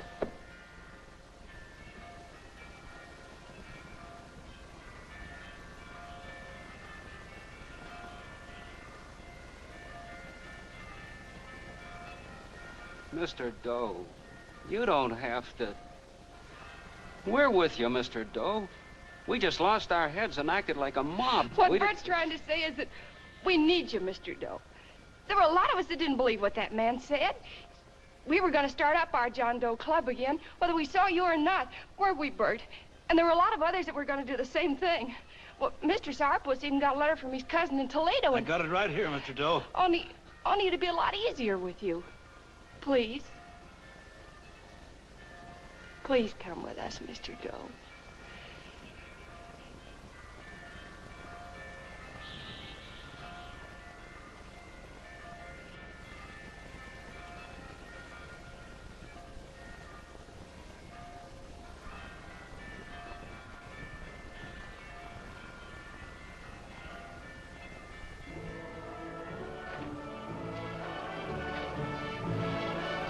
Long John. Mr. Doe. Here, we'll help you with it. She'll be all right. Mr. Doe, take her right down to the car. And right out in front. We got a car right down for her. They are, Norton, the people. Try and lick that.